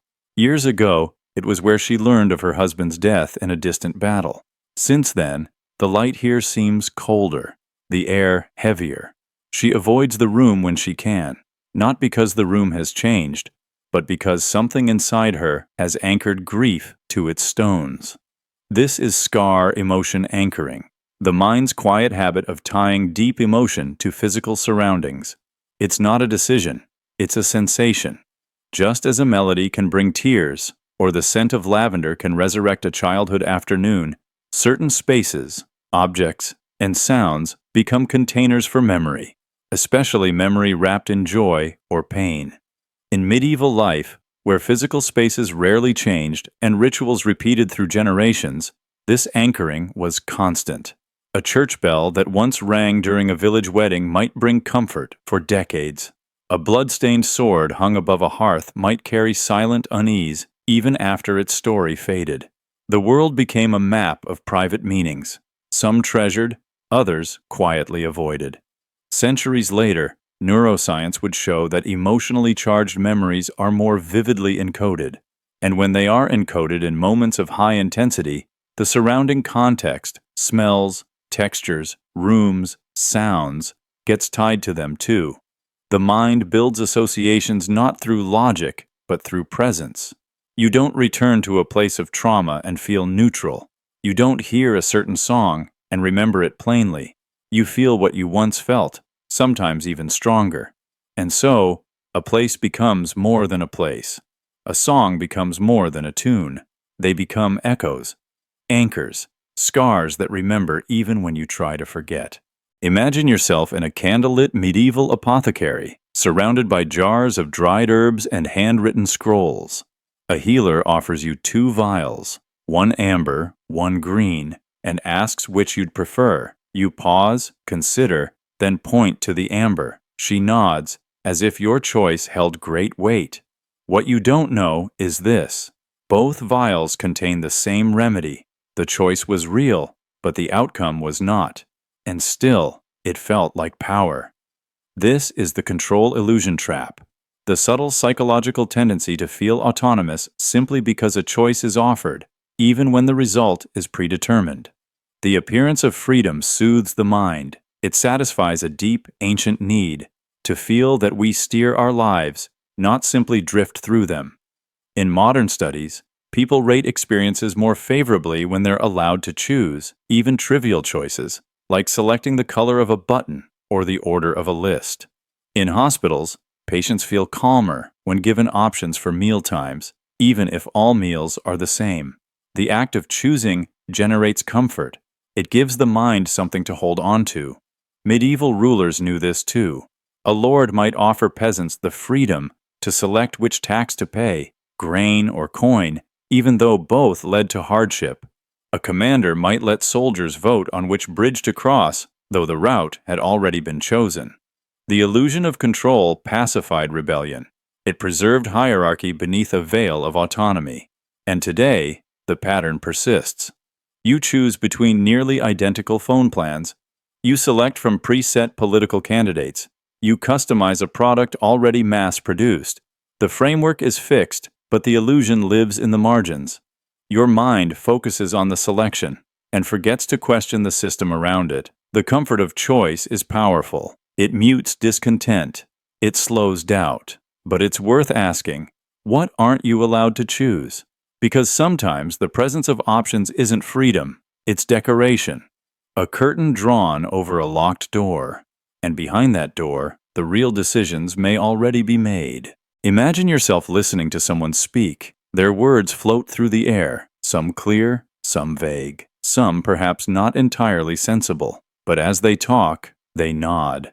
A steady, rhythmic motion, confident, certain. Without realizing it, you begin to nod too, not because the content was convincing, but because their body already convinced you. This is the nodding agreement bias, a subtle distortion where physical cues override critical thinking, guiding agreement through gesture rather than thought. Your brain evolved to read faces, postures, movement, long before it could read words. In early social groups, gestures signaled intent, honesty, and safety. Nodding, in particular, came to mean yes, understanding, alignment. When someone nods, your mirror neurons activate. You mimic the motion, feel its meaning, and begin to accept what's being said before evaluating whether it actually makes sense. In experiments, even when participants were exposed to incoherent or nonsensical statements, the simple presence of nodding by the speaker or themselves made them more likely to agree. Agreement, it turns out, is not always the product of logic. Sometimes it is just a quiet dance of social mimicry. Politicians, salespeople, performers, they understand this bias intuitively. Nodding while speaking feels persuasive. It disarms. It projects harmony. Even on screens, in videos, the effect lingers. The body says yes, and the mind often follows. This doesn't mean you're gullible. It means you're human, social, attuned to subtle signals that once kept your ancestors alive. So the next time you find yourself agreeing, without knowing why, pause. Let the stillness return. Ask gently, am I persuaded by the message, or just by the motion that came with it? Imagine yourself seated beneath vaulted stone arches, listening to a philosopher speak. Their voice flows like water over polished stone, measured, eloquent, abstract. They say things like, consciousness is the emergent dialectic of recursive frameworks spiraling within epistemic entropy. You don't quite follow, but you feel as if you should. The words are heavy, enigmatic, and somehow they feel important. This is the pseudo-insight effect, a quiet mental illusion in which confusion masquerades as brilliance. When an idea is difficult to grasp, our minds often give it the benefit of the doubt. We assume complexity implies intelligence. We feel the presence of meaning, even when none is there. In experiments, participants rated nonsensical statements as more profound when they were written in complex, technical, or abstract language. Vague phrases like imminent transcendence of holistic consciousness were seen as genius, while clear truths were seen as mundane. The more confusing the message, the more it felt insightful. This bias arises from the brain's discomfort with ambiguity. When faced with something we don't understand, we hesitate to challenge it. Instead, we elevate it. We assume the confusion is our fault, that the speaker must simply be operating at a higher level. To question it would be to expose our own ignorance, and so we accept the illusion of wisdom. Throughout history, this effect has shaped public discourse. From religious texts to philosophical treatises, from corporate jargon to spiritual mantras, complex phrasing has often been mistaken for divine or intellectual insight. Sometimes the ideas are meaningful, but often the power lies not in what is said, but in how mysterious it sounds. In everyday life, this leads us to trust complexity over clarity. A leader who speaks in tangled metaphors may seem more visionary than one who speaks plainly. A theory that confuses may be seen as more advanced than one that simply explains. But insight does not require confusion. In fact, true insight often feels like the lifting of fog, not the deepening of it. And so, as you sit quietly, listening to elegant words spin around you like smoke, pause and ask, not how it sounds, but what it means. Is there light beneath the language, or only the soft shimmer of illusion? Your mind may not always know the answer, but it can learn to notice the difference. Imagine walking into a cafe just before dusk. A slow, mellow melody hums gently beneath the chatter. Without realizing it, your pace softens. You linger a little longer over the menu. Time feels slower. Even the air feels thicker. This is the quiet influence of background music, an invisible hand that shapes mood, behavior, and even perception without ever needing your attention. Unlike spoken words, music bypasses language centers and speaks directly to the limbic system, the emotional core of the brain. It doesn't ask you to listen. It simply starts shaping the rhythm of your thoughts. Slow tempos encourage calm. Faster beats raise alertness. Major keys can tilt your emotions upward, while minor tones add weight, sorrow, or introspection. You don't choose your reaction. You inherit it from the sound. In medieval Europe, cathedral choirs were structured precisely to guide emotion. Gregorian chants in long, unbroken phrases invited silence, stillness, and awe. The music didn't just echo through the arches, it trained the body into reverence. The same was true in marketplaces, where pipers played quick, cheerful tunes, subtly encouraging movement and purchase. Merchants knew, when the rhythm rises, so do sales. In modern studies, wine shops found that playing classical music made shoppers spend more. When French music played, French wines sold better. When it switched to German, the sales followed. No one reported noticing the change, but their behavior shifted all the same. Even your sense of taste can be shaped. A bitter flavor may seem softer under sweet harmonies. A tense soundtrack can make a simple dish feel sharper, less pleasant. And time? Music stretches or contracts it. A long wait in silence feels eternal. Add music, and it flows. The melody becomes architecture, framing your choices, emotions, and memories without ever needing to speak. You move to its rhythm, breathe in its tone, and trust its pace, often without realizing it's been guiding you all along. Imagine yourself in the bustle of a medieval tavern, low firelight flickering against timber beams, the smell of warm bread mingling with damp wool. A merchant leans across the table to speak with you, placing a gentle hand on your forearm. The gesture is brief, barely noticeable, but something shifts. His offer, a trade you might have dismissed, suddenly feels more reasonable, not because the logic has changed, but because the contact softened your resistance before you realized it. This is the touch suggestion trigger. Long before modern psychology gave it a name, people understood its power. A reassuring hand on the shoulder from a local priest could ease confessions. A friendly pat from a guard might deter defiance more effectively than threats. The body responds before the mind does. Warmth, even if fleeting, is felt as safety. Modern studies have shown that this kind of touch, light, respectful, well-timed, can increase cooperation, trust, even generosity. In one experiment, waitstaff who gently touched a customer's hand received higher tips. In another, people were more likely to help a stranger who had briefly touched their arm. Touch bypasses the rational gatekeepers of the mind. It whispers instead to the nervous system, "You're safe here." In medieval culture, where hierarchy and distance were strictly observed, touch held amplified meaning. A noble's gesture of contact could feel like a blessing. A healer's hand on the wrist could feel like a promise. And even in punishment, the absence or presence of touch shaped the memory more than the words spoken. The touch doesn't need to carry intent. It doesn't need to last. But its echo lingers. The skin remembers comfort before the brain decides trust. And in that brief pause, between sensation and sense, suggestion slips quietly through. Imagine yourself sitting in the corner of a dim medieval tavern, the air thick with smoke and warmth. A traveler beside you recounts a story of a stolen cart. As he pauses, someone leans in and asks, "Was the thief wearing red?" The traveler hesitates, then slowly nods. "Yes, I think he was." But was he? No one had mentioned it before. Still, the color red settles into the tale, firm as fact. A false detail, gently planted, now rooted in memory. This is the specific memory suggestion, a cognitive glitch where precise questions don't just retrieve memories, they alter them.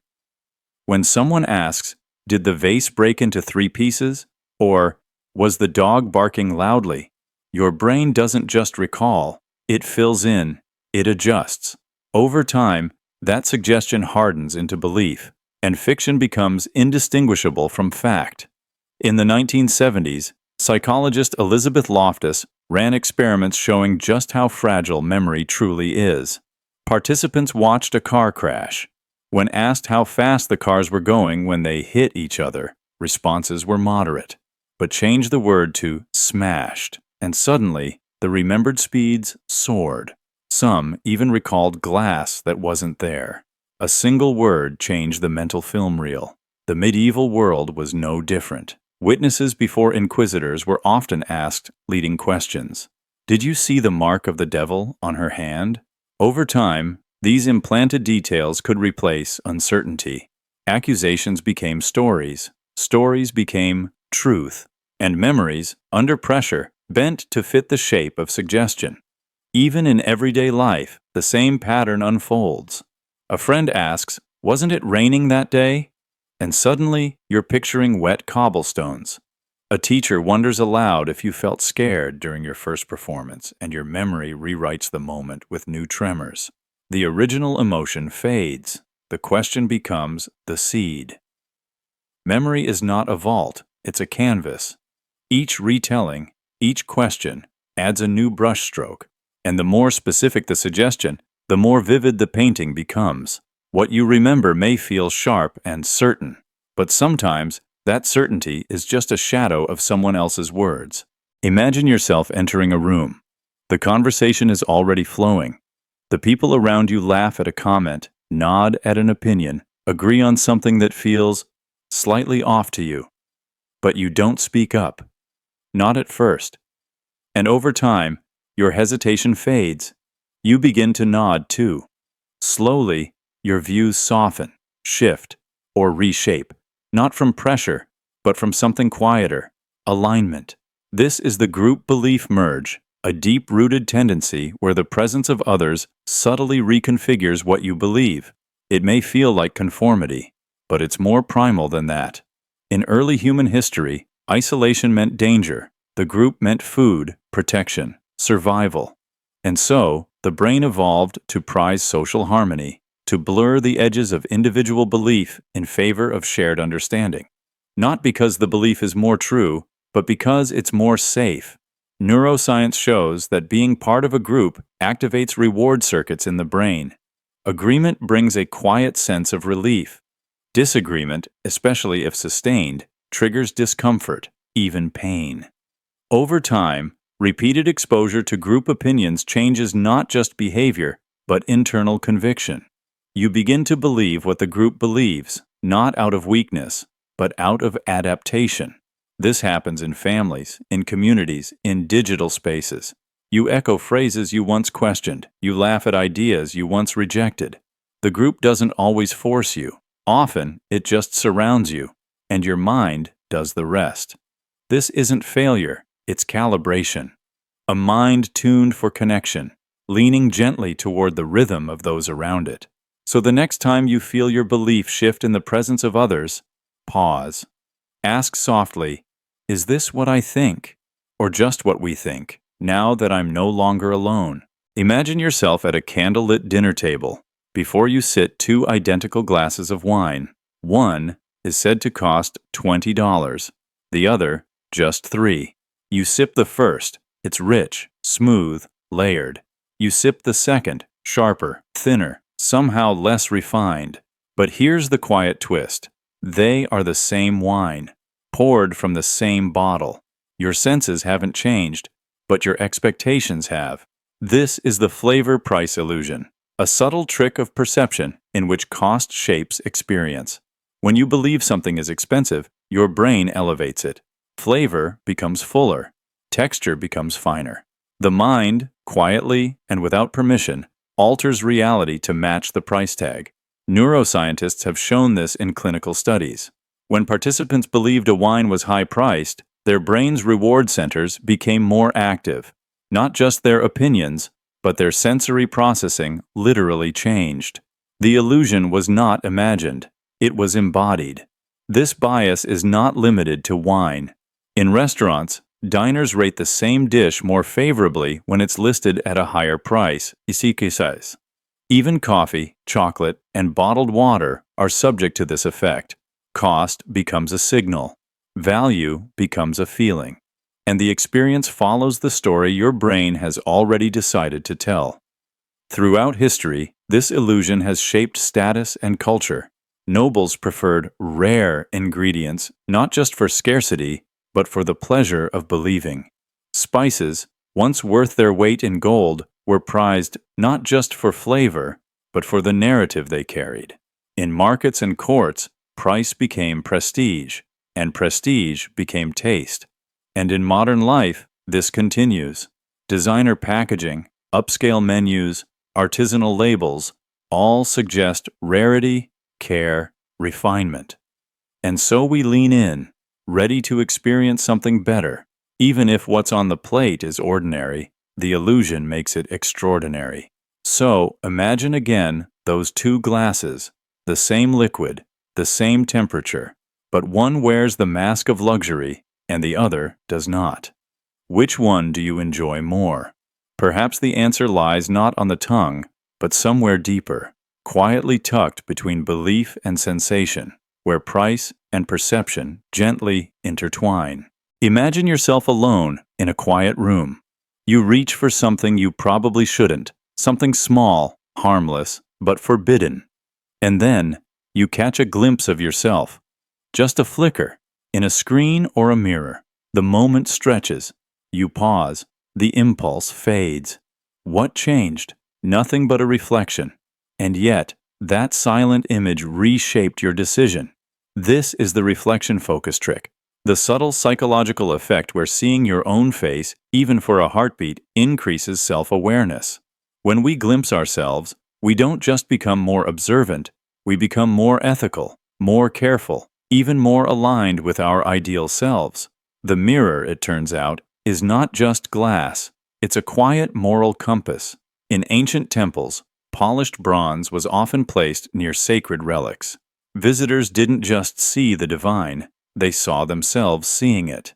That reflective moment invited humility, reverence, and restraint. In some medieval monasteries, monks would shave their heads and wash before highly reflective bowls of water, part ritual, part confrontation. The gaze in the water was their own. Modern research has confirmed what tradition long suspected. Place a mirror in a room during a test, and cheating drops. Put one near a donation box, and contributions rise. The effect is not loud or forceful. It's gentle, like someone quietly watching you from within your own skin. But it isn't just about morality. Mirrors make you think about yourself. They shift your focus from impulse to identity. Not just what do I want right now, but who am I becoming? It's not guilt exactly, it's recognition. A reminder that someone is always watching, and that someone is you. So the next time you hesitate before a choice, ask, what if I were watching myself? Because in a way, you are. The reflection is not just surface, it's a spotlight, brief, silent, and softly illuminating the person you're still in the process of becoming. Imagine yourself in the quiet room of a medieval healer's cottage. The hearth glows low, dried herbs hang from the beams, and the air is thick with the scent of lavender and smoke.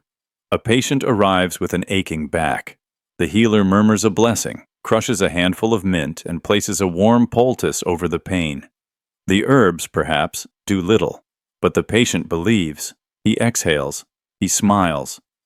And when he stands, the pain somehow is softer. This is the expectation equals sensation swap. Long before medicine understood its limits, belief filled in the gaps. Across centuries, across cultures, people have felt pain ease from holy water, tingling warmth from empty tonics, or a rush of calm from symbols painted on the skin. It is not deception. It is not weakness. It is the brain taking expectation and turning it into experience. Modern studies call this the placebo effect, but the mechanism runs deeper than mere suggestion. When you expect pleasure, your brain may release dopamine. When you anticipate pain, your body tenses, breath shortens, and sensation intensifies.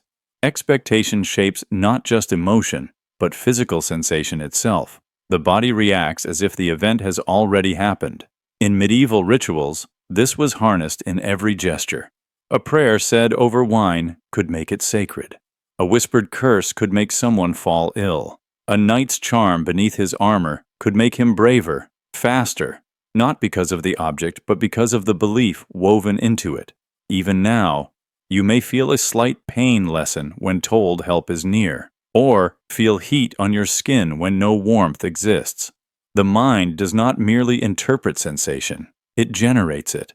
And in the quiet gap between what is and what is believed, the body often chooses to follow the story rather than the truth.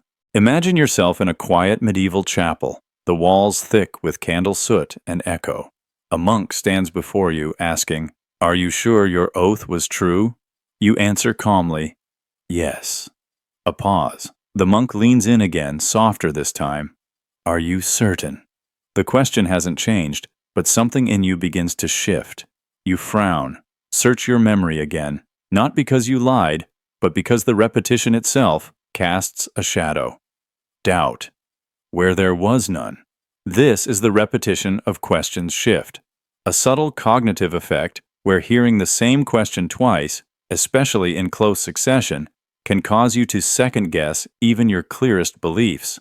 It's not the content of the question that changes, it's what the repetition implies, that your first answer may have been incomplete, wrong, or misremembered.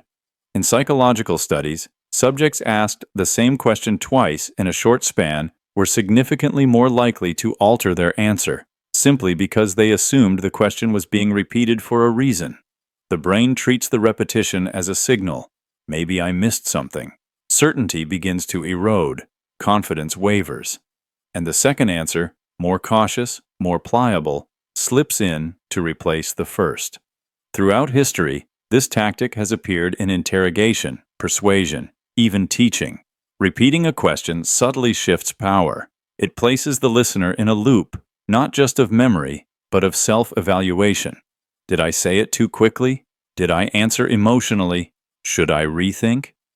In religious confessionals or courtroom cross-examinations, the repeated question often cracked more resolve than new evidence ever could, and even in the quiet moments of daily life, it persists. Do you love me? Do you really love me? The second question carries weight, not because it asks more, but because it asks again. It forces reevaluation. It opens a gap between feeling and articulation. The silence between the first and second asking becomes a space where doubt quietly grows. Repetition doesn't shout, it whispers. But its whisper alters your mind's rhythm. And suddenly, what once felt solid becomes soft clay, molded not by logic, but by the echo of a question that refused to leave. Imagine yourself in a softly lit room. The light is low, diffused, with no sharp edges or glare. You find yourself speaking more slowly, perhaps more honestly. You feel safer, quieter, as if the dimness has lowered some unseen barrier. This is ambient light behavior, a subtle but powerful influence where the brightness around you quietly reshapes how you think, feel, and interact, all before a single conscious thought occurs. Light does more than help us see. It guides mood, modulates biology, and tunes our behavior.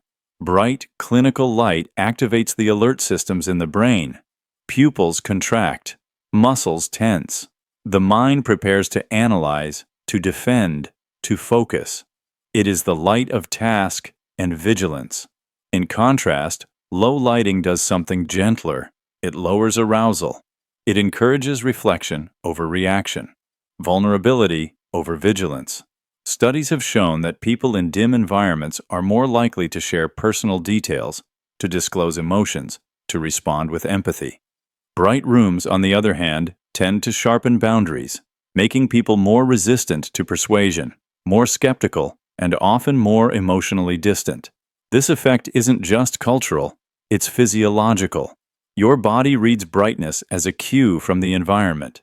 Is it safe? Is it time to act?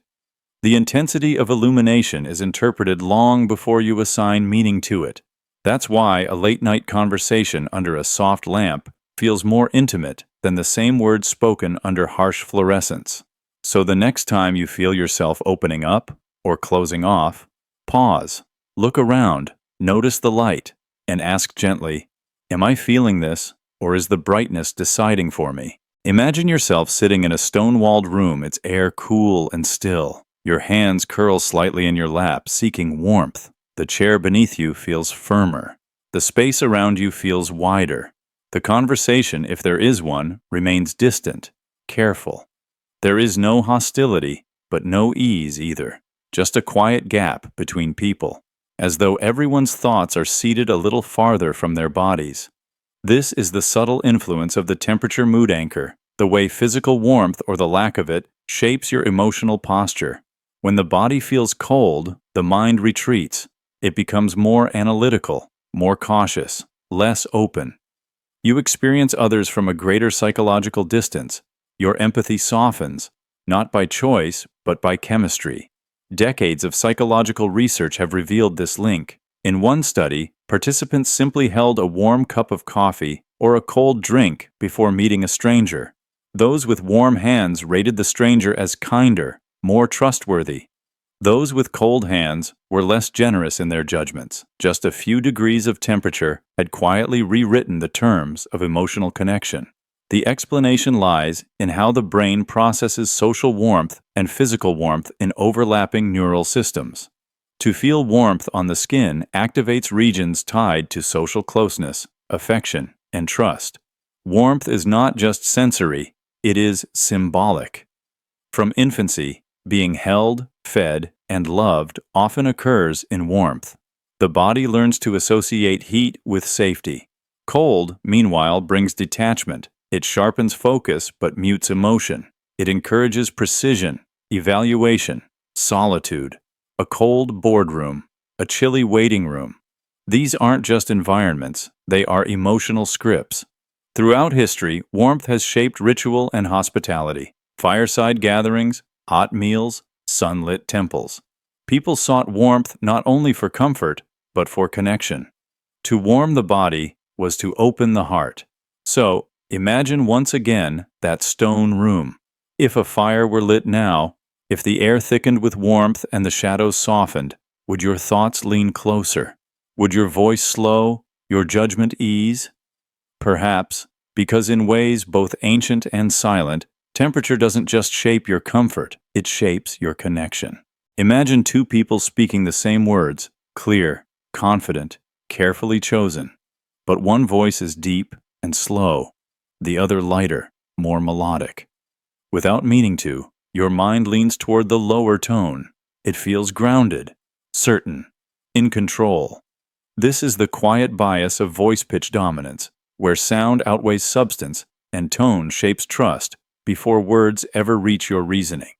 The human brain evolved to associate lower frequencies with size and strength. In nature, a deeper growl often signals danger or dominance. That instinct never left us. We still link pitch with power, not by logic, but by reflex. A lower voice commands attention. A higher voice, even with the same authority, must work harder to be heard the same way. In ancient Rome, orators trained their voices not just for eloquence, but for depth. A resonant chest voice could carry across the forum and sway opinion before a single argument was made.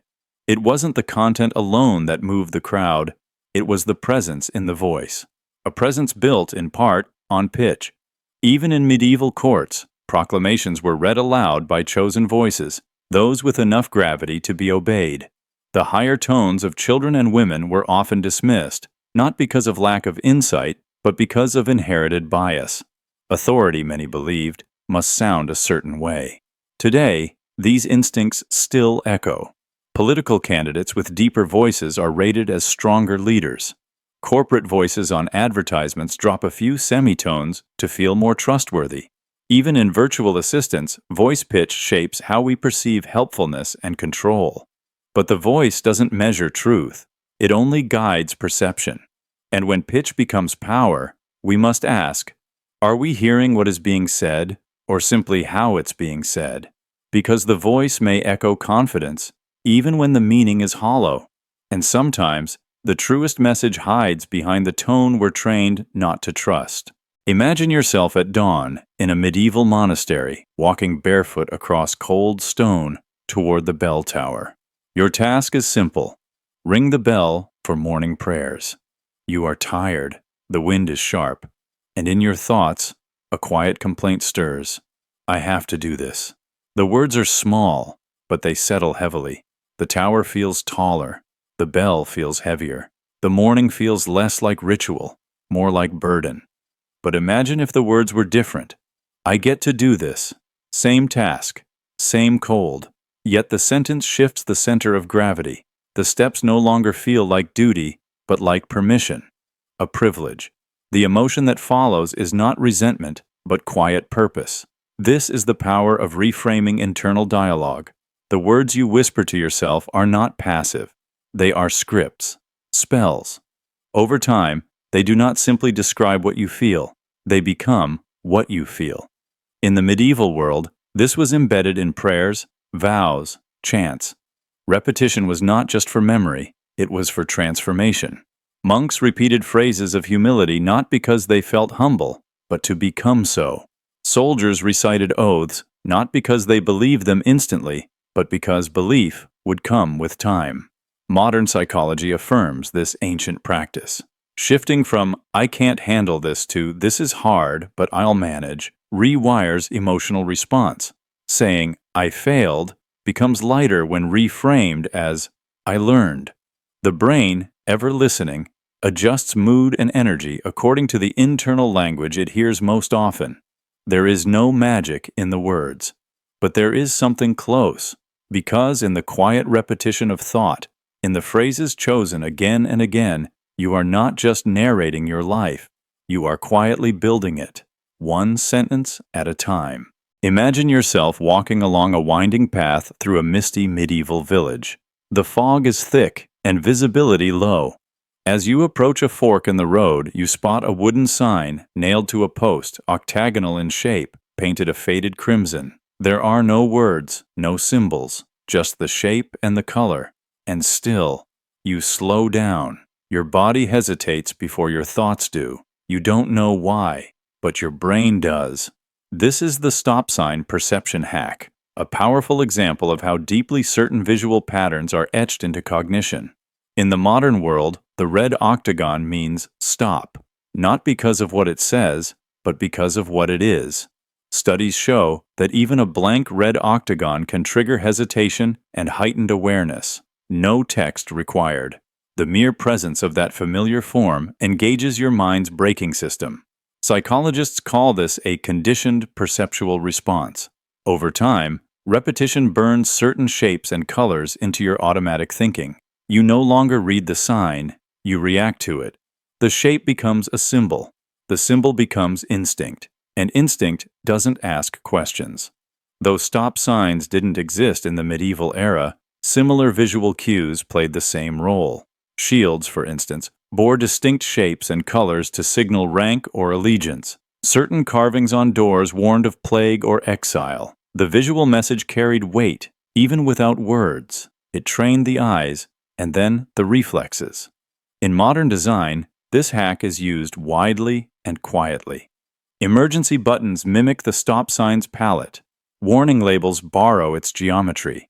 Even in digital spaces, octagonal icons tend to slow users' actions, make them pause, click less quickly. The shape doesn't demand attention, it commands it, gently, through familiarity. The brain loves efficiency, it builds shortcuts, and the red octagon has become one of the most reliable. When you see it, even stripped of meaning, you pause. Not because you chose to, but because deep inside, you've learned to associate it with risk, with rules, with caution. It's a shape you don't question, because long before you think, it tells you to stop. Imagine yourself walking alongside someone day after day. Maybe it's a friend, a partner, a mentor, or perhaps even a character whose words fill the pages you read each night. Over time, you begin to notice something subtle. Your own thoughts start to echo theirs. The rhythm of your internal monologue, its tone, its phrasing, its sense of humor or doubt, shifts. Not all at once, but gradually, like water wearing stone. This is the inner monologue infection, a quiet, invisible process where the voices closest to you seep into the architecture of your mind. The inner voice, your constant companion, shapes every moment of your waking life. It tells you what to notice, how to interpret, what to expect. But this voice is not as solitary or fixed as it feels. It is porous, social, absorptive. Just as your accent can shift in a new place, your inner voice can take on the inflections of those around you. Psychologists call this internalization, a natural process by which we incorporate the perspectives and patterns of significant others. The mind is shaped not just by logic, but by resonance. The tone of a parent's reassurance, the cynicism of a friend, the cadence of a favorite teacher, all become woven into your self-talk. Sometimes, this is comforting, a source of borrowed wisdom. Other times, it can become limiting, a replay of doubts or anxieties that were never yours to begin with. The infection is silent, but profound. So the next time your inner voice feels unfamiliar, or you catch yourself thinking in someone else's style, pause, listen closely. Ask softly, is this truly my voice, or am I living, for a moment, inside the echo of another's mind? Imagine yourself walking through a winding medieval corridor, the stone underfoot cool and echoing. At the end of the hall, a heavy wooden door stands closed. You've heard rumors. Behind it waits a chest of gold or perhaps a letter from a lost friend. But you don't know for sure. Your heart beats a little faster. Each step toward the door sharpens your anticipation, stretching time in a way that feels both tense and exhilarating. This is the gentle pull of suspense-reward amplification, the way your mind responds to rewards wrapped in uncertainty and delay. The pleasure isn't just in the receiving, but in the waiting. When a reward is hidden behind suspense, the brain builds a quiet drama, amplifying excitement with each passing moment. Anticipation, it turns out, is its own reward. Neuroscientists have mapped this response. When you know a prize is coming, but not exactly when or what it will be, your brain releases waves of dopamine, the neurochemical messenger of motivation and pleasure. The longer the suspense, the stronger the surge.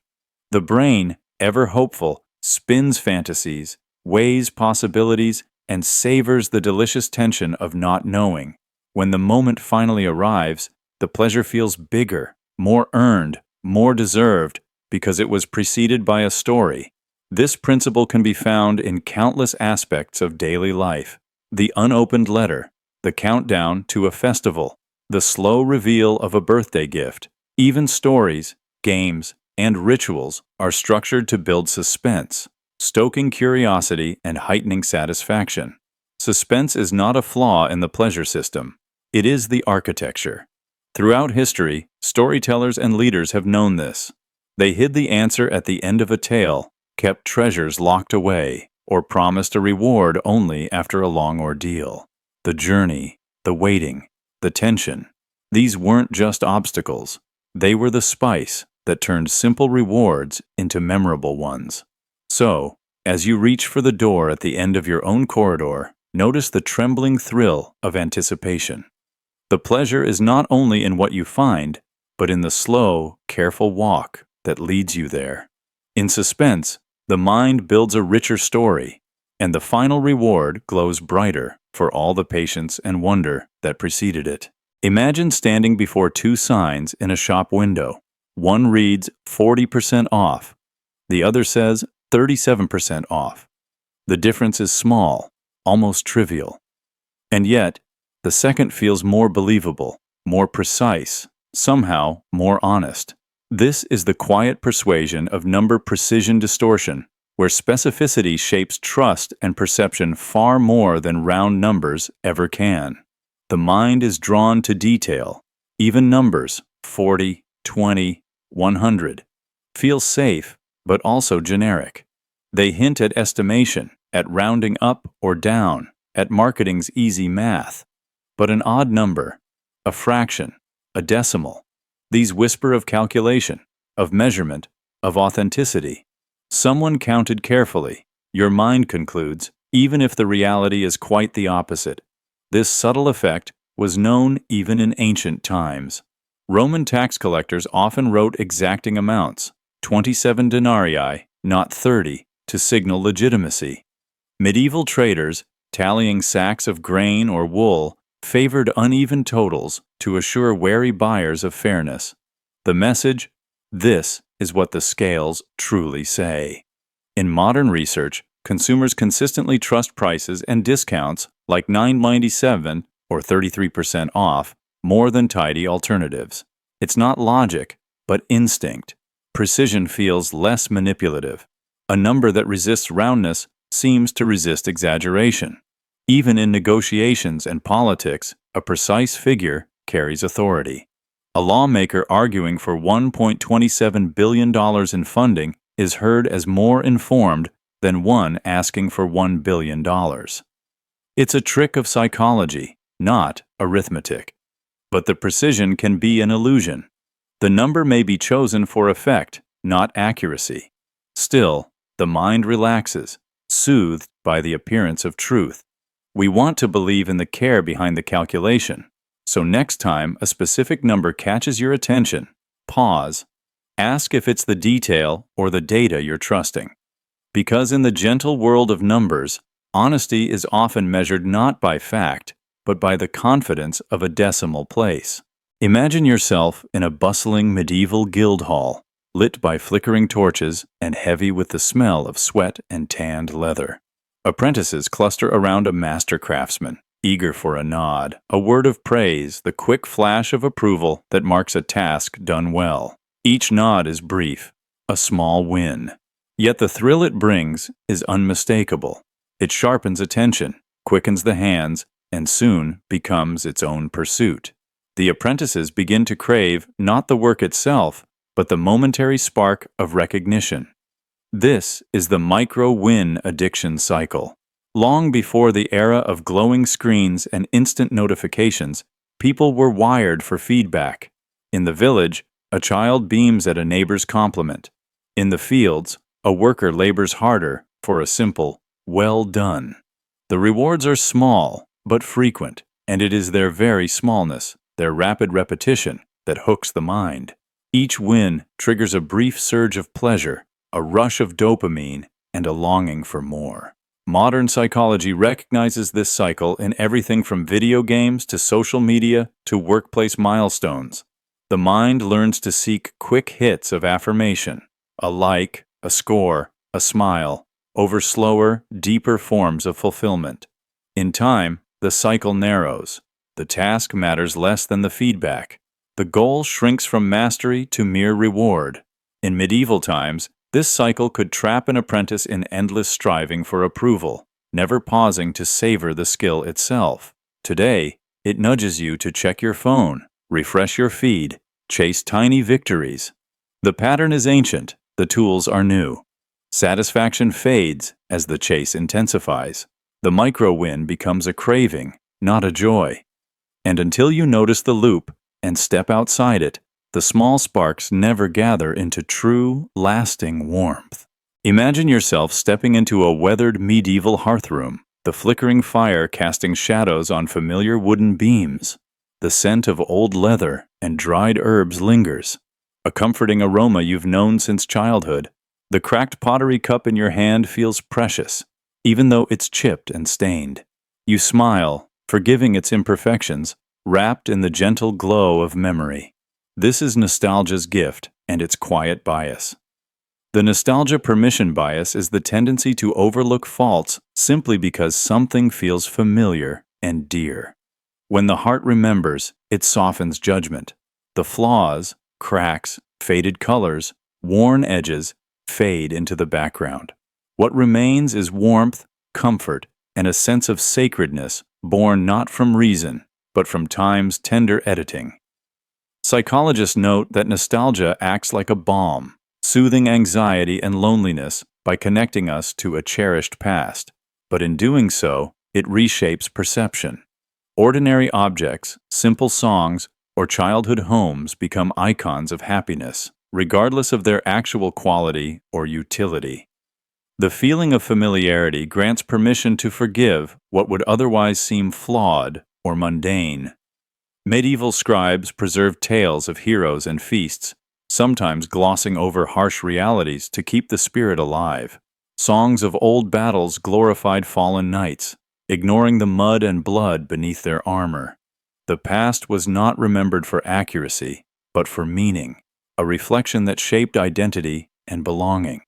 Even today, nostalgia colors how you view favorite childhood games, family recipes, or old friendships. A movie you loved decades ago may seem richer than a new masterpiece. The creaky house on your street feels homier than a sleek, modern apartment. This bias isn't about denial, it's about emotional connection. It lets the heart cherish without the cold glare of critique. So when you find yourself forgiving an old song's off-key notes or a faded photograph's wrinkles, remember, nostalgia grants permission. It transforms the ordinary into something sacred, not by logic, but by the comforting power of familiarity. Imagine yourself moving through a world laced with quiet symbols, a circle drawn in the margin of a notebook, a triangle etched in stone, the slow coil of a spiral, endless and hypnotic. You might glance at these shapes without much thought, but deep within, your mind stirs. This is the symbol priming trigger, a subtle effect where the mere presence of certain shapes primes emotions and reactions before your conscious mind can even name them. Long before written language, humans marked the world with symbols: circles for unity, triangles for change or direction, spirals for cycles and mystery. These were not just decorations, they carried weight, summoning feelings of safety, anticipation, awe, or even fear. Your brain, tuned by millennia of pattern seeking, absorbs these cues instantly, interpreting their meaning in ways you cannot fully trace. Modern research shows that simple shapes affect us at the level of the unconscious. Soft, rounded forms often create a sense of calm or comfort. Sharp angles signal alertness, caution, sometimes unease. The spiral, with its endless inward journey, can evoke curiosity or a quiet sense of being drawn deeper into thought. Designers and artists use these triggers knowingly. The curved logo of a company invites trust. Warning signs use triangles to signal attention. Even in architecture and city planning, the shapes that surround us shape our moods, quietly nudging us toward focus, caution, or ease. You might pass these forms dozens of times a day, never questioning their influence, but the effect lingers, a silent handshake between ancient instinct and modern environment. So the next time you feel a shift in mood in the presence of a certain shape, pause, let the moment settle. Ask gently, is this feeling mine, or is it the silent work of symbols reaching me before I can think? Imagine yourself in a quiet monastery, surrounded by the steady rhythm of daily rituals. You sit in a wooden chair as evening falls. Suddenly, the bell in the courtyard tolls, a deep, resonant sound that echoes through the halls. A moment later, you prick your finger on a splinter, feeling a brief sting of pain. Though you know logically that the bell and the pain are unrelated, something in your mind fuses them. The sound and the sensation become joined, woven together as if by invisible thread. This is the gentle illusion of the temporal proximity trick. The human mind is deeply tuned to sequence, always searching for order in the flow of experience. When two events occur close together in time, the brain's instinct is to link them, assigning meaning, cause, or connection, even when none exists. This shortcut is not a flaw, but a remnant of survival logic. In the wild, when a rustle in the bushes is followed by danger, or when thunder is followed by rain, it pays to notice the pattern, to assume a link. Psychologists call this the principle of temporal contiguity. Experiments show that when people experience two unrelated events, such as a light flashing and a puff of air on the cheek, close together in time, they report feeling as if the light caused the sensation. In daily life, this shapes how you remember, how you explain, how you build your private stories. The effect colors every sphere of experience. A child trips just after a black cat crosses the path. The two moments feel intertwined. A person receives good news shortly after lighting a candle. The ritual seems lucky. The order of events forms a soft narrative, even when no logic underlies the connection. Throughout history, rituals, superstitions, and folk wisdom have grown from these patterns. Actions are repeated, omens are watched, all because of past moments that seemed mysteriously linked in time. The mind finds comfort in connections, even if born from coincidence. And so, as the evening bell fades and the pain in your finger recedes, notice how your thoughts linger on the sequence, searching for reason. The mind's gentle bias toward pattern is always there, quietly stitching moments into stories, turning simple proximity into meaning. In this rhythm of experience, even the unrelated can feel like fate. Imagine walking down a quiet corridor, voices drifting through a half-open door. You catch only fragments, an unfinished sentence, a burst of laughter, a single mysterious name. Suddenly, you find it almost impossible to focus on anything else. Your mind leans closer, stretching to fill the gaps. This is the eavesdrop curiosity spike, the brain's restless need to complete what it cannot fully hear. Humans are pattern seekers. We crave stories with beginnings, middles, and ends. When those stories are interrupted, when context is missing or meaning is obscured, curiosity flares. Psychologists call it the Zeigarnik effect. Incomplete information lingers longer in the mind, demanding resolution. The brain doesn't just want to know, it needs to know. In medieval villages, news was passed not by announcement, but in snippets, gossiped in doorways, whispered over market stalls. The sharpest attention was often reserved for what was half said. Secrets, rumors, unfinished tales became social currency. The less you heard, the more you wondered. At royal courts, courtiers became masters of intrigue by revealing just enough to provoke curiosity. A conversation paused mid-thought, a letter folded to hide its conclusion. These gestures sparked more attention than the dull completeness of official reports. Power flowed to those who could control the flow of information, and especially its gaps. Today, this same instinct drives our habits. Cliffhangers at the end of a TV episode. Clickbait headlines cut off mid-idea. Overheard phone calls in cafes. Our minds race to connect dots, invent motives, imagine endings. It's not just entertainment. It's the mind's attempt to reclaim narrative control. So, the next time you're caught by a snippet, notice the restlessness. It's not just nosiness. It's a deep-rooted survival mechanism, one that pushes us to fill the silence with stories and teaches us that what's left unsaid is sometimes more powerful than what's spoken aloud. Imagine yourself seated at a rough wooden table in a medieval workshop, surrounded by the quiet murmur of craftsmen and the faint glow of morning light. Before you, among dozens of tools, lies a single iron chisel. Perhaps you picked it up by chance, or perhaps it simply happened to be closest. But as you begin your work, chipping, shaping, smoothing, the chisel starts to matter more. Its weight, its edge, its balance become familiar. Soon you reach for it without thinking, ignoring the others. The chisel feels almost special, lucky even, though in truth it is much like any other. This is the focus object halo. The simple act of attention transforms the ordinary into the meaningful. In the medieval world, a farmer's chosen plow, a cook's favorite ladle, a scribe's worn quill, all began as objects among many. Yet over days and years, the ones most often used took on a quiet significance. Their feel in the hand, the subtle marks they bore, the memories they collected, attention wove meaning into their fibers. Modern psychology shows that when you focus on something, be it a tool, a trinket, even a stray stone, your mind assigns it increased value. It feels important, sometimes even lucky, simply because it received your attention. Objects chosen at random may gather a halo of emotion, shaping your preferences in subtle, silent ways.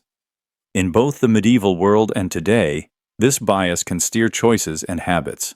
You may favor an old mug, a lucky pen, a particular seat in a crowded hall, defending them with quiet conviction.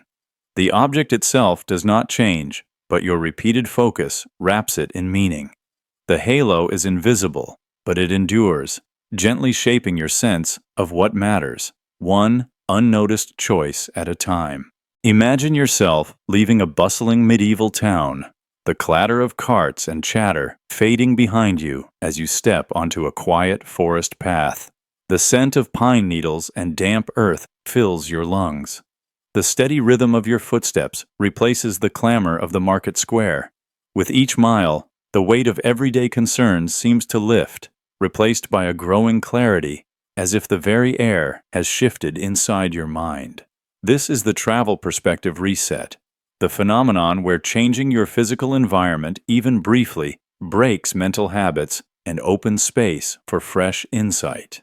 Your routine thoughts, like worn tracks in mud, become disrupted when your senses encounter new sights, sounds, and sensations.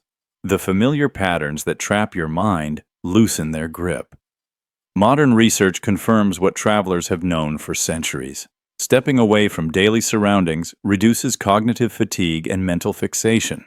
Novel environments stimulate the brain's dopamine systems, fostering creativity and problem-solving. Even short trips, walking through a new neighborhood or spending time in nature, can reset your perspective. Medieval pilgrims set out on long journeys not only for spiritual reasons, but for this very clarity. The slow passage through unfamiliar lands peeled away old worries, allowing new understanding to grow. Monks traveling between abbeys found that distance reshaped their prayers and reflections. In today's fast-paced world, the principle remains true. A weekend getaway, a walk in a park, or a change of scenery can interrupt the endless loop of anxious thoughts and overfamiliar concerns. It invites your mind to rest, breathe, and reconsider.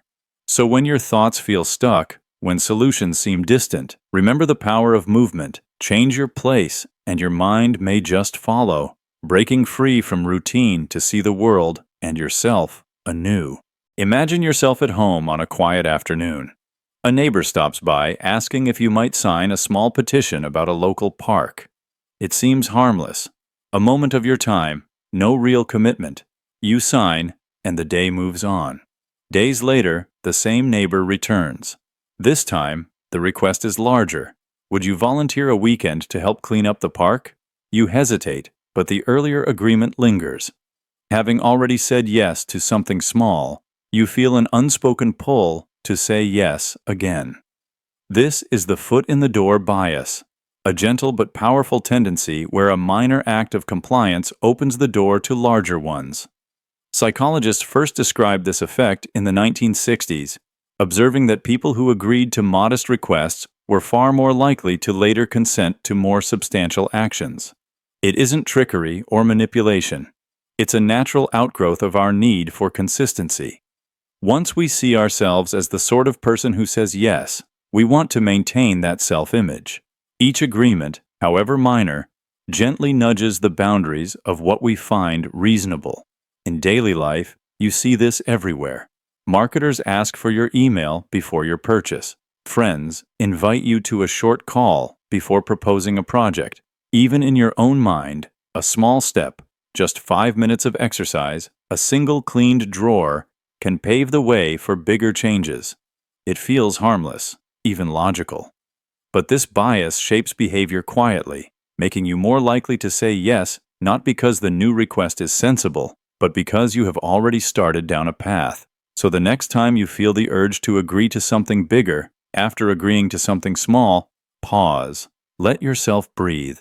Ask gently, am I saying yes because I want to, or because I've already said yes before? Imagine yourself walking along a narrow, cobbled street as dusk settles over a bustling medieval town.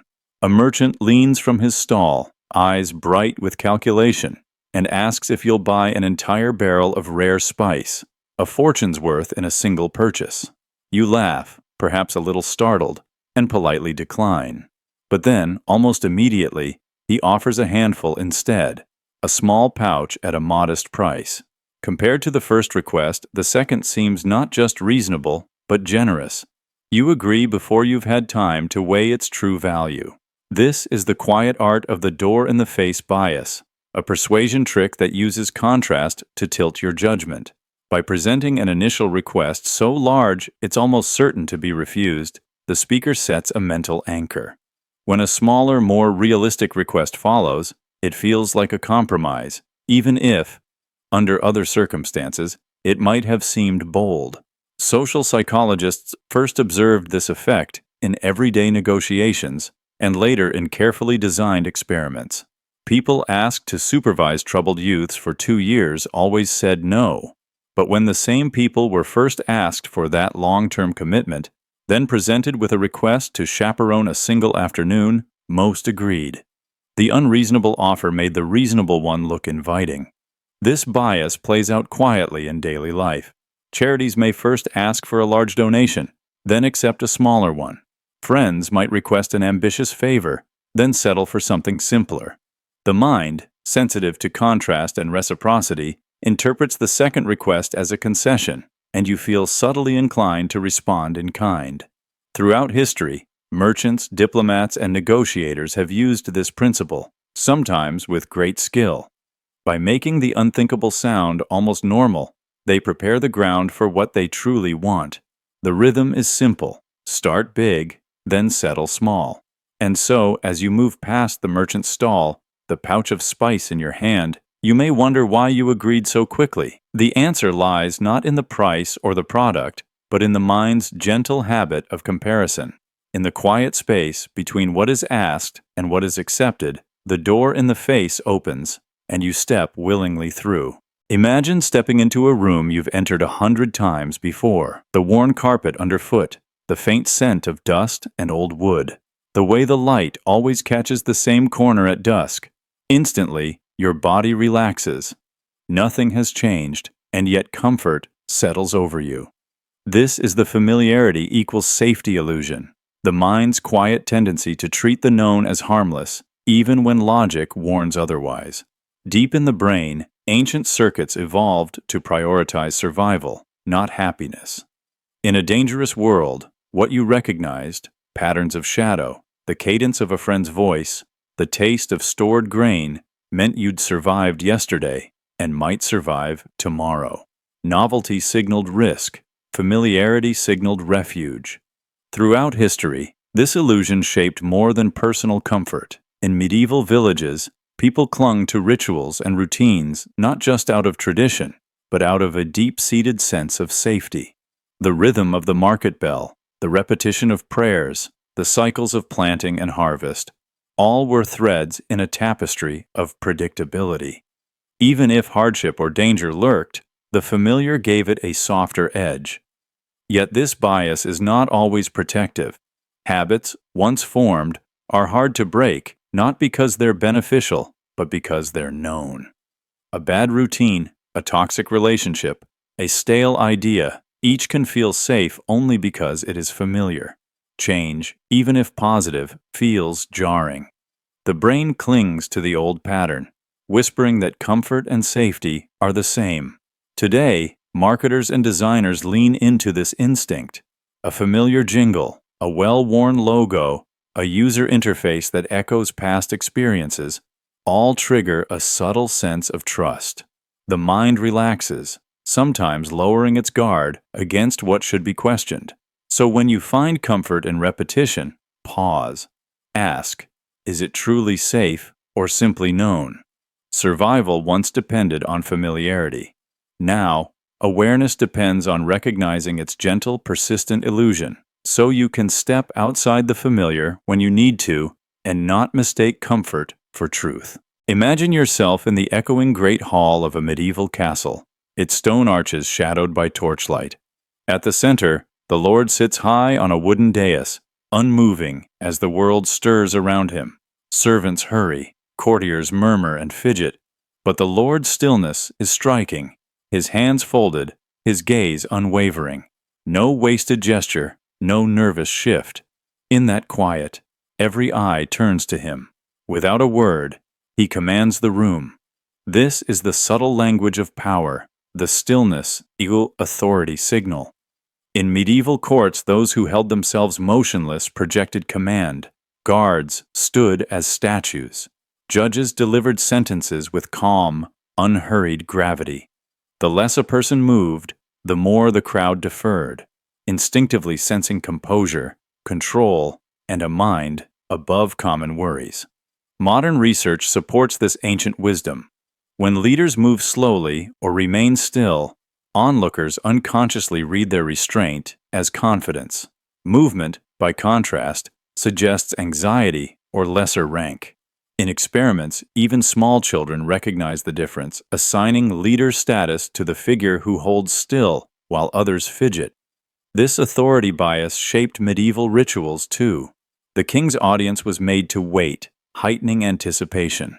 When he finally appeared, stillness surrounded him, a living statue, proof of self-mastery. Messengers and supplicants moved restlessly, signaling deference through motion. Stillness need not be rigid. It is the calm of composure, not the stiffness of fear. It is the pause before a decision, the measured glance, the patience to let silence speak. In every era, the body whispers status before the voice can. The less you move, the more the world waits for you to move. In this way, stillness becomes its own quiet throne. Imagine yourself in a dimly lit medieval tavern, the murmur of conversation swirling around worn wooden tables. Across from you, a traveler shares a tale. As the story ends, they pause, a heartbeat of silence, before a slow, gentle smile spreads across their face. That moment of hesitation feels like a secret offered, something sincere and earned. Contrast that with a quick, immediate smile, like a bow or a nod, a polite gesture, but lighter, less true. This is the smile delay glitch, a subtle social signal where a brief pause before smiling creates a sense of authenticity. Instant smiles often function as social lubricant, polite and practiced, a reflex to smooth interactions. But when a smile takes its time, it suggests reflection, genuine emotion, and connection. Studies in psychology and communication reveal that delayed smiles are perceived as more trustworthy and heartfelt. The brief silence before the smile allows emotional processing to catch up, making the expression feel spontaneous rather than automatic. It's a nonverbal cue that invites closeness. In medieval courts and marketplaces alike, gestures carried immense weight. A hesitant smile might signal true goodwill or secret amusement, while an immediate grin could be mere diplomacy. Storytellers, performers, and merchants all mastered this dance, using timing to build trust or deflect suspicion. Even today, this glitch persists. When meeting someone new, a slow smile can calm nerves and deepen bonds. A friend's delayed smile after a joke feels like shared understanding rather than forced politeness. The pause, tiny and often unnoticed, makes all the difference. So next time you watch a smile unfold, notice the moment before it blooms. That quiet beat of time is where authenticity lives, hidden between the lines of human connection. Imagine yourself faced with a small contradiction. Perhaps you value honesty, but find yourself telling a harmless lie to avoid awkwardness. Or you cherish health, yet skip another workout. As the gap between belief and action widens, you feel a subtle discomfort, a tension beneath thought, almost invisible but persistent. This is cognitive dissonance, the unease that arises when what you do and what you believe no longer align. Your mind, built for coherence, cannot tolerate these internal fractures for long, so it quietly gets to work. Sometimes, you might resolve the tension by changing your behavior, apologizing, starting anew, living closer to your values. But more often, a quieter shift takes place. You adjust the belief itself. Perhaps the lie wasn't really a lie, just kindness. Maybe missing the workout isn't so important after all. The belief bends subtly until the discomfort fades. This is the cognitive dissonance escape, a natural, unconscious recalibration that keeps your identity intact. To admit you were wrong or inconsistent feels threatening, as if the whole self might unravel. And so, the mind edits reality just enough to restore comfort. You see this in daily life, in small ways and large. Someone rationalizes a purchase they regret. Another downplays risks after making a bold choice. Even deeply held values can shift in response to persistent dissonance, not as a failure of character, but as a defense of self. The escape is gentle, almost invisible. The stories you tell yourself become smoother, easier to hold. Over time, the new belief feels as real as the old one ever did. So the next time you catch a glimpse of this quiet realignment, pause. Ask softly, am I changing my mind, or just making my story easier to live with? Imagine yourself sitting beside a fire as night draws in, the shadows flickering along the walls. An elder begins to speak, weaving a tale of heroes, journeys, and hidden wisdom. You listen quietly, each detail painting itself in your mind: the color of the cloak, the echo of footsteps on stone, the bittersweet farewell at the end. Days, weeks, even years later, the facts of the outside world may fade, but the story endures. You can recall its arc, its characters, sometimes even the cadence of the elder's voice. This is the gentle magic of the storytime memory advantage. The human brain is uniquely attuned to narrative. A fact spoken plainly, the river flooded in the spring, is easily forgotten.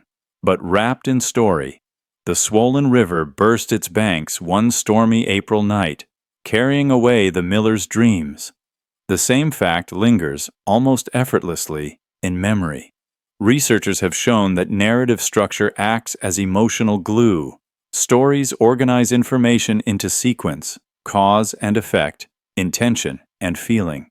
The mind, always searching for meaning, recognizes these patterns.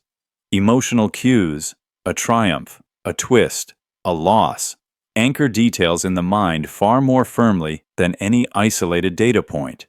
Throughout history, knowledge has been carried in story. Myths preserved laws and customs, fables taught morals, epics encoded genealogies and battles. Even when the tale was fiction, its structure gave memory a framework. Characters became signposts, plot became a thread. The story's arc pulled listeners along, making information vivid and unforgettable. In daily life, this effect quietly shapes what you remember and what you forget. A list of facts dissolves by morning, but a story, even overheard, can replay itself in your thoughts for years. Advertisers, teachers, and leaders instinctively harness this, framing messages in narrative to help them stick. So, as you listen beside the fire, or read a tale in the quiet hours before sleep, notice how easily the story settles into your mind. Even if the details blur, the arc endures. The mind loves a story, and stories in turn shape the mind, binding memory with emotion, weaving knowledge into the fabric of experience. Imagine sitting in a crowded room, voices weaving around you, words drifting by like leaves on water, and then, suddenly, you hear your name. Instantly, your attention sharpens. For a moment, the world narrows to a single point of focus. This is the name usage influence, the quiet but powerful effect of personalization, where hearing your own name awakens trust and importance in the mind. From earliest childhood, your name is a signal. It means, this is for you. The brain is wired to treat this sound differently. Hearing your name activates regions tied to memory, emotion, and reward. Even in a sea of noise, your name cuts through, bringing a subtle warmth of recognition. It's not just a label, it's an invitation to connect. Ancient storytellers knew the magic of names. In folk tales and legends, to know and use a true name was to hold power over people, spirits, or even fate itself. Names were inscribed on talismans, whispered in blessings, or guarded in secrecy. Personalization was not just politeness, it was influence. In medieval courts, skilled diplomats and merchants used names with care. To address a noble or rival by name, softly and directly, was to signal respect and attention. The rhythm of conversation slowed, trust deepened. Even in moments of conflict, a well-timed name could soften anger, opening a pathway for negotiation. Today, customer service scripts and advertising copy are filled with names because marketers know Personalization breeds trust. When an email starts with your name, it feels, however briefly, like a message crafted just for you. In conversation, repeated use of a name signals value. I see you. You matter. But the effect is subtle. Used with care, it fosters connection. Used too often, it can feel false or manipulative. The true power lies in its sincerity, in the gentle reminder that even for a moment, you are seen as an individual in a world that often forgets to look closely. So next time someone uses your name, notice the small spark it creates. The mind listens more closely when it feels recognized, and in that moment, a simple word can quietly transform a conversation into something personal, memorable, and true. Imagine yourself in a medieval council chamber, the air thick with the scent of parchment and burning tallow. Around a heavy oak table, nobles gather, voices hushed as decisions hang in the balance. Suddenly, the chamberlain stops speaking. Silence settles, longer than feels comfortable. Eyes shift, hands fidget. The stillness is palpable, charged.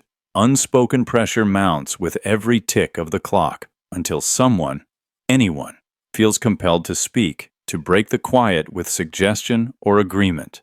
This is the phenomenon of silence as a builder of pressure.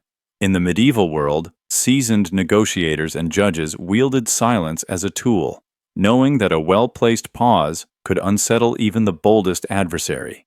The brain, confronted with a gap in conversation, instinctively seeks to fill it.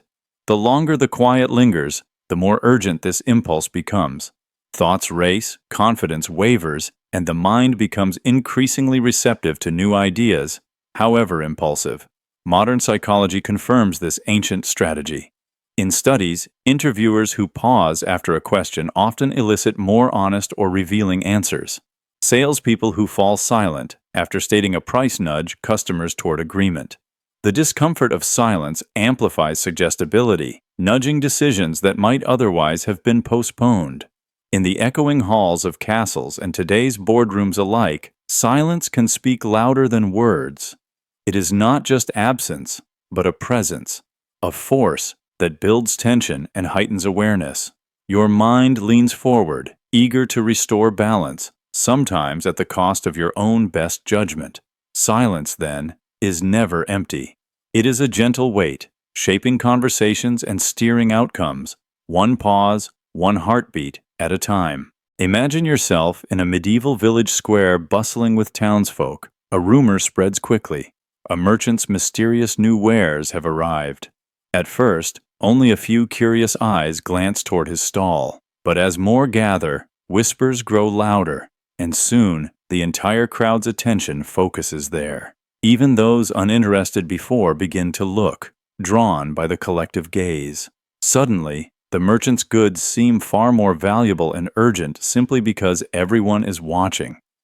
This is the signal-boosting bias, a cognitive tendency to assign greater importance to whatever others are paying attention to.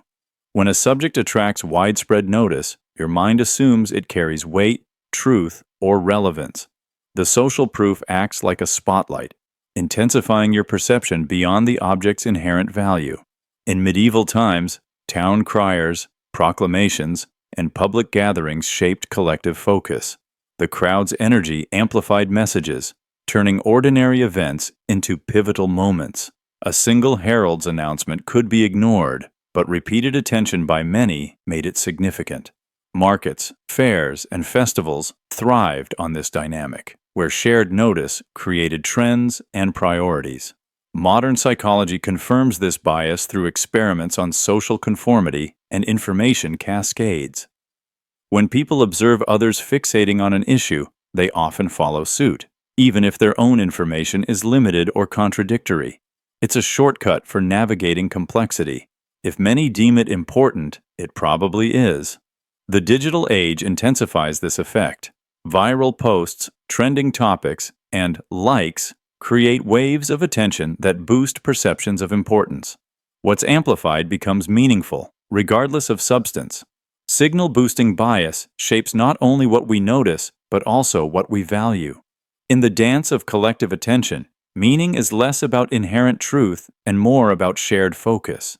When the crowd turns its gaze, the world seems to shift, drawing you in, reminding you that sometimes what everyone sees becomes what truly matters. Imagine yourself facing a choice. The decision could be as simple as replying to a message or as complex as changing jobs. Now, notice where you are. Are you at your desk, in the quiet order of an office, at a cafe, the hum of conversation and clatter of cups in the air, or perhaps at home, the gentle comfort of your bedroom pressing in around you? What you may not realize is that where you are in that moment is quietly steering what you decide.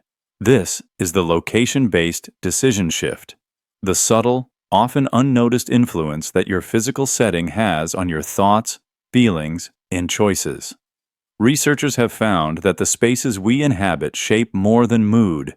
They alter patterns of judgment and preference. Offices, with their neutral lighting and structured layouts, nudge us toward rationality and caution. We become more analytical, weighing options with logic. In cafes, openness is in the air, literally and figuratively. Surrounded by strangers, ideas feel lighter, conversation flows, risk feels smaller. Bedrooms, private and familiar, turn decisions inward. Emotions become more pronounced, vulnerability rises, and sentiment can tip the scales. These shifts occur beneath conscious awareness. The brain scans its environment for subtle cues, priming you to react in ways that once made sense for safety, intimacy, or efficiency. Even a change in lighting, background noise, or seating can tilt the mind toward boldness or restraint.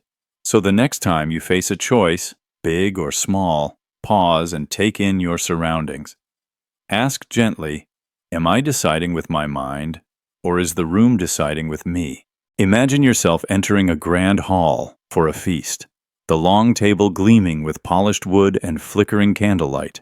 You hesitate, noticing where the seats are filled. At the head of the table, a figure sits quietly, perhaps the lord or a visiting guest, while others arrange themselves down the sides. Without a word spoken, you sense the unspoken rules. The seat at the end, or at the center of attention, radiates a certain authority. Even if that person has said nothing, their position alone shapes your perception. This is the subtle pull of the seat placement power trick, a bias as old as gatherings themselves. Where you sit, or where others place you, alters the way your presence is judged.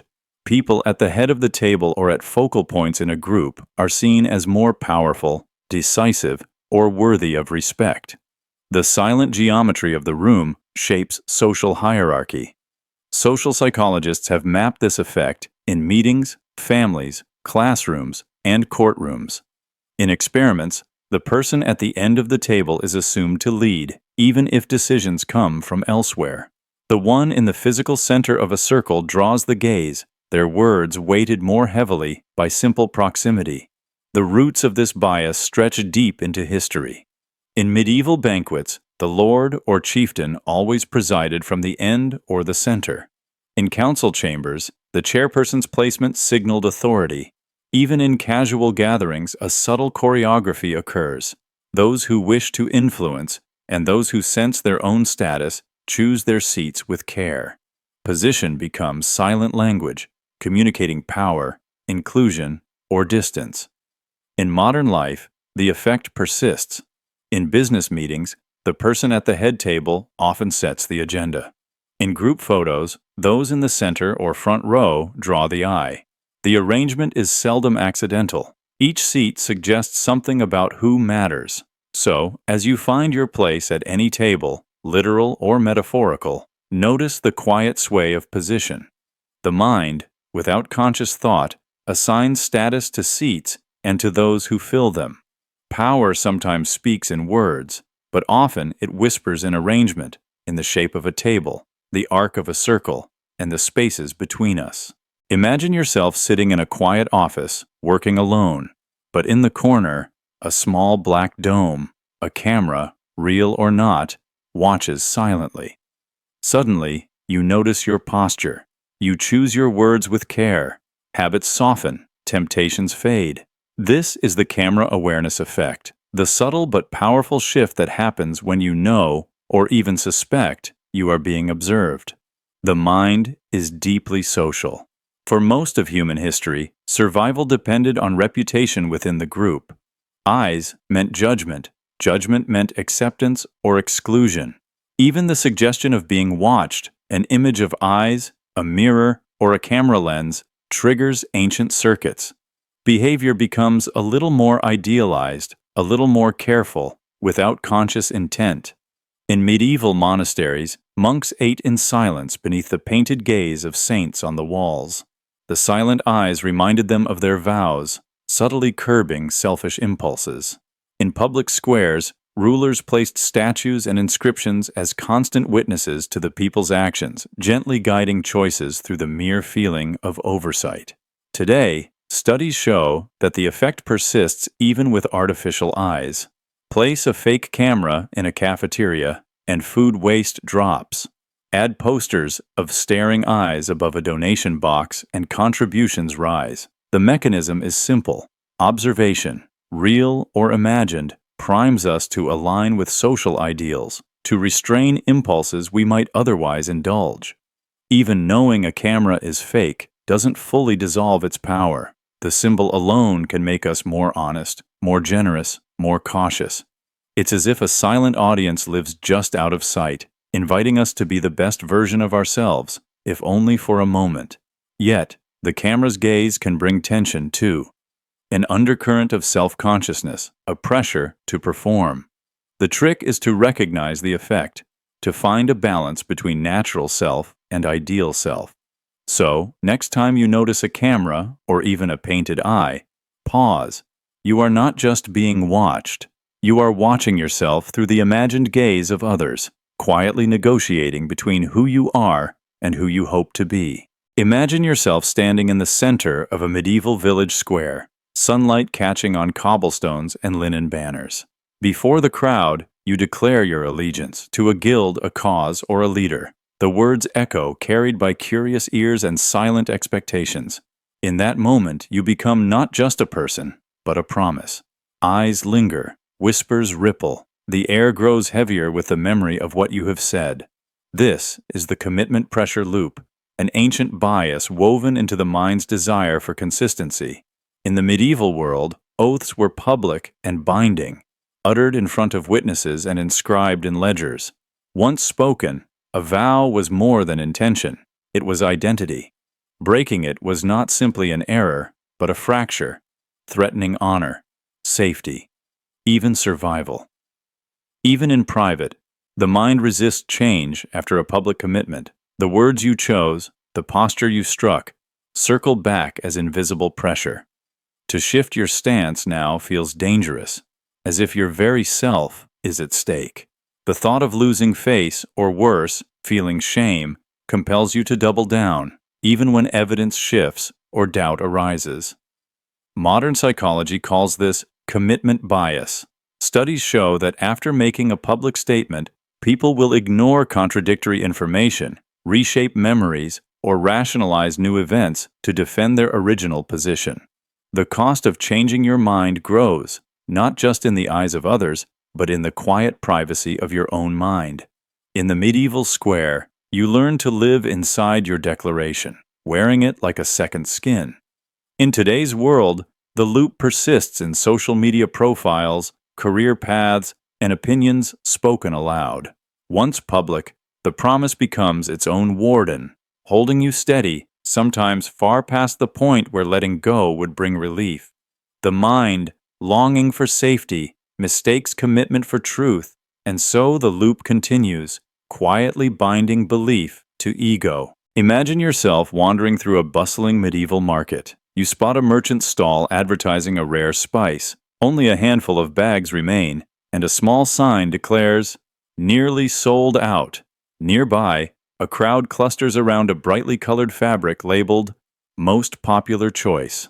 Suddenly, that spice and cloth feel more valuable, more urgent, more essential. Yet, beneath the surface, the scarcity and popularity might be carefully crafted illusions. This is the combined power of the scarcity and popularity illusion, a psychological trap where perceived rarity and mass appeal intertwine, making items irresistibly desirable. Your mind naturally equates scarcity with exclusivity and popularity with quality, even when those signals are manipulated or exaggerated. Medieval merchants understood similar tactics. Limited batches of fine wine or rare textiles were showcased to entice buyers. Word of mouth spread about sought-after goods, creating buzz that elevated their appeal. The fear of missing out on something rare or widely coveted compelled people to act quickly, often without careful judgment. Modern psychology reveals how scarcity triggers urgency and loss aversion, the dread of missing out on a valuable opportunity. Popularity, on the other hand, taps into social proof. If many desire it, it must be good. When combined, these forces amplify desire far beyond an item's true worth. In today's world, sold-out banners and trending tags flood online stores and social media, playing on these ancient biases. Even fabricated scarcity or popularity can spark real urgency and demand. So, when you see something marked limited stock or everyone's buying this, pause. Recognize how your mind fuses these signals into irresistible allure. Because sometimes, what feels like genuine value is just a clever trick, an echo of age-old human tendencies wrapped in modern packaging. Imagine yourself scrolling through endless images, news, or messages, each one slightly different from the last. A new photo appears, then a headline, then another notification. Each moment brings a fresh stimulus, brief, almost meaningless, but still oddly satisfying. You're not searching for anything in particular, but the act itself feels rewarding. This is the novelty dopamine rush, a primal brain loop where newness is its own reward, regardless of content or meaning. Deep within your brain, novelty triggers a release of dopamine, not the chemical of pleasure, but of pursuit and anticipation. This ancient system once helped our ancestors survive.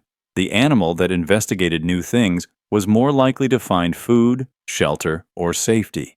Today, that same system responds just as eagerly to a glowing screen. Each swipe, refresh, or scroll becomes a modern hunt for something novel, even if it's trivial. Designers of digital platforms know this. Apps and websites are engineered to deliver novelty at a relentless pace, fresh content, trending topics, new replies. The brain responds with a tiny burst of excitement, a hit of dopamine that says, "Look again, there could be something better." The loop repeats, often long past the point of satisfaction. Yet beneath the surface, a quiet paradox unfolds. The search for novelty can leave you feeling restless or empty.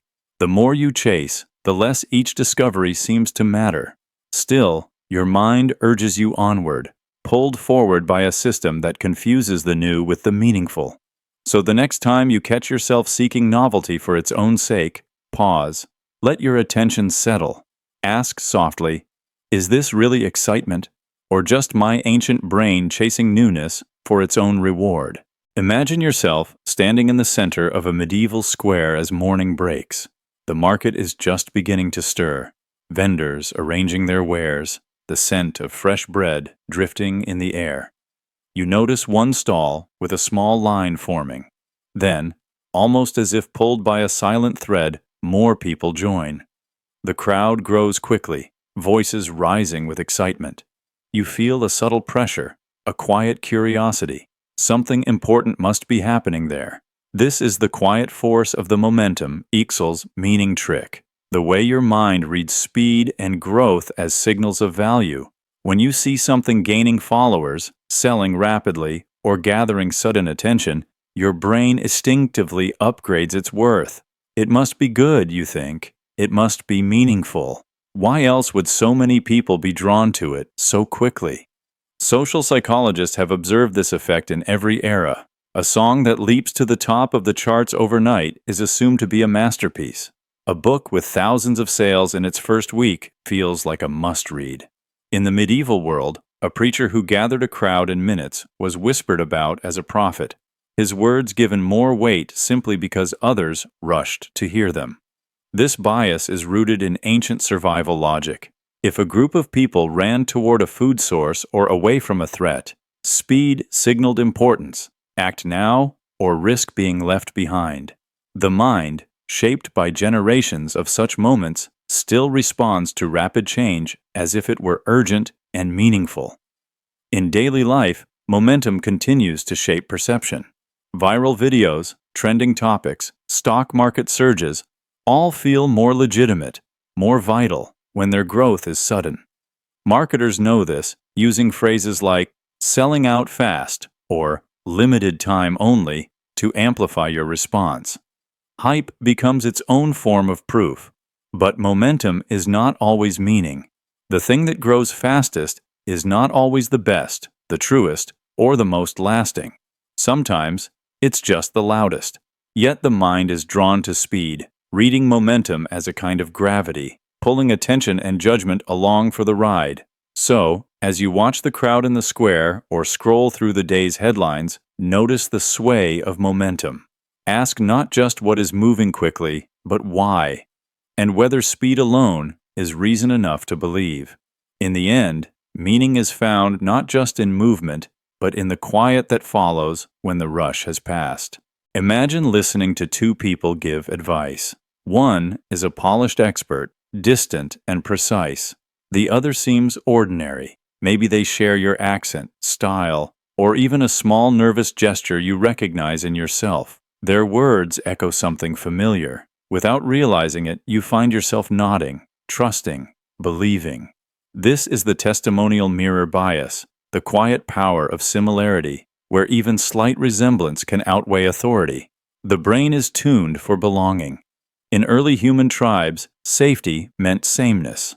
People who looked or sounded like you were more likely to share your interests, your culture, your fate. Familiarity bred trust, while difference raised alertness. This bias lingers quietly today, shaping how we weigh evidence and advice, even when the stakes are small. In medieval guilds, tradesmen were more likely to follow the methods and opinions of others in their craft than of distant scholars.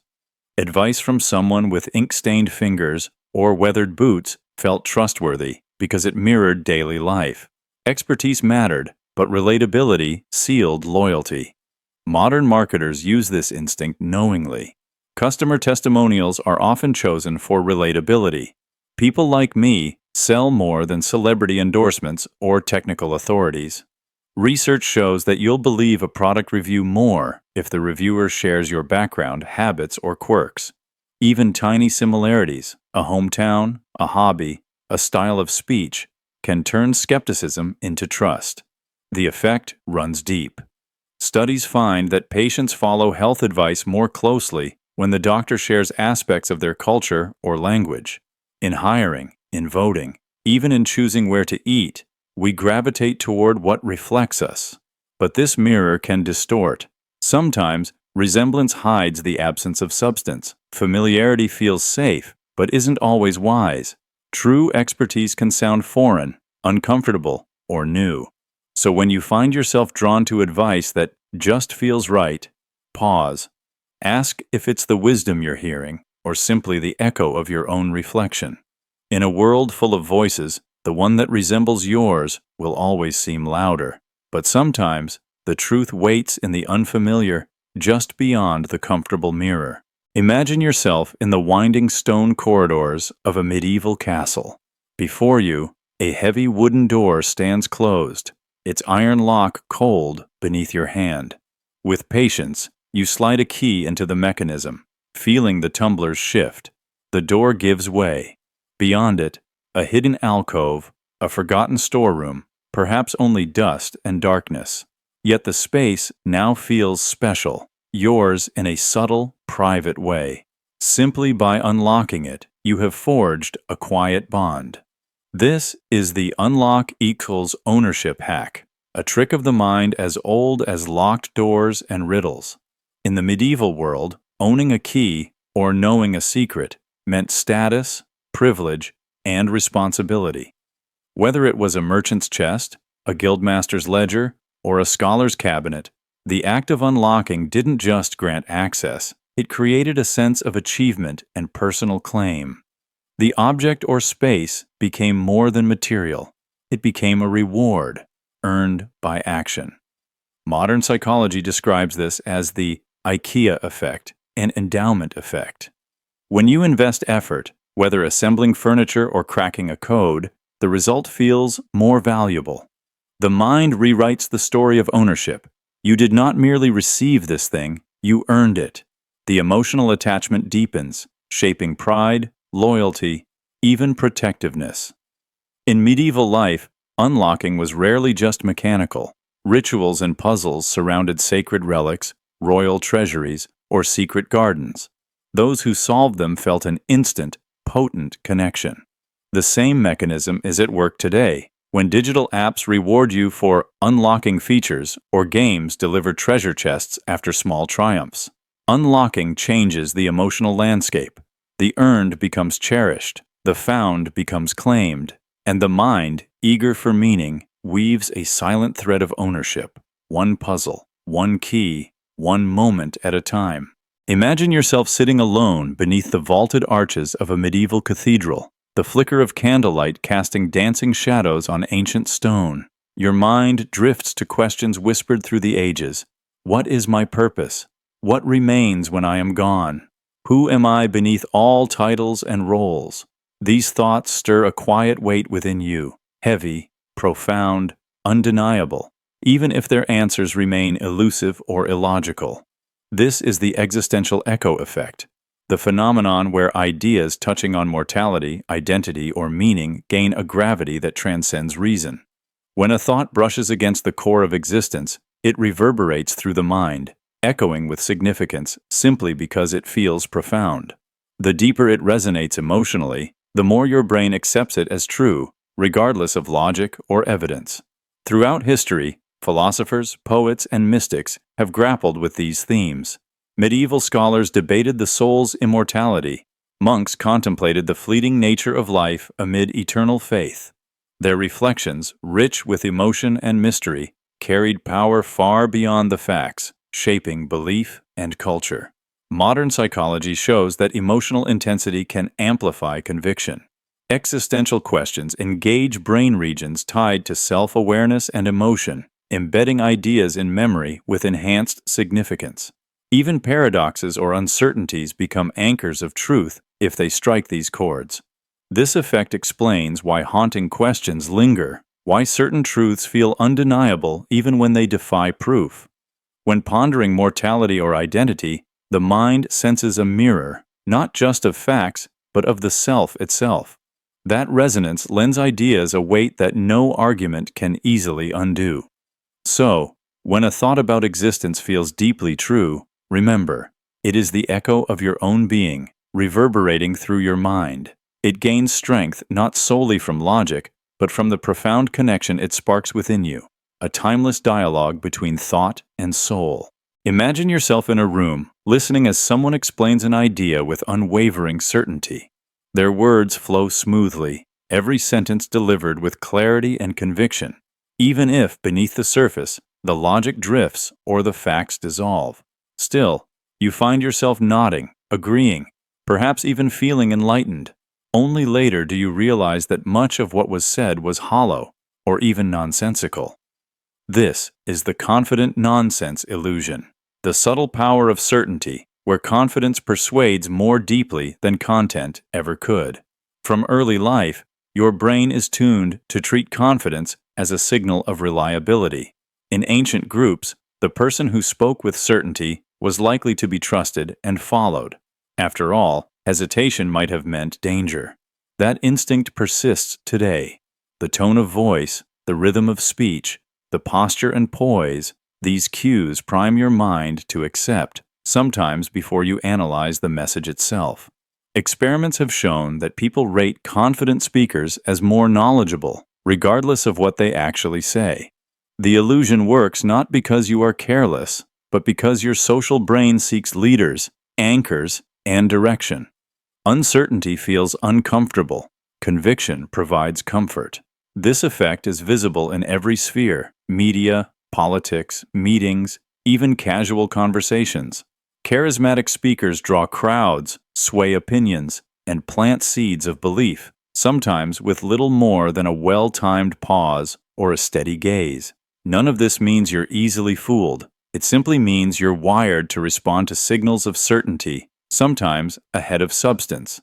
So the next time you're persuaded by confidence, pause. Let silence open space for thought.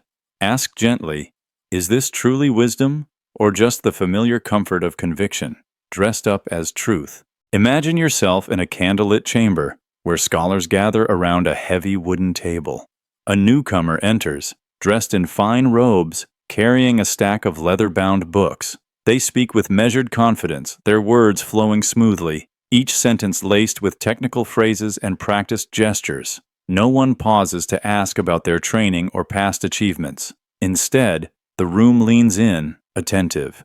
The newcomer is treated as an authority, simply because they appear to be one. This is the gentle power of the pseudo-expertise effect, the mind's tendency to mistake the signals of expertise for genuine knowledge.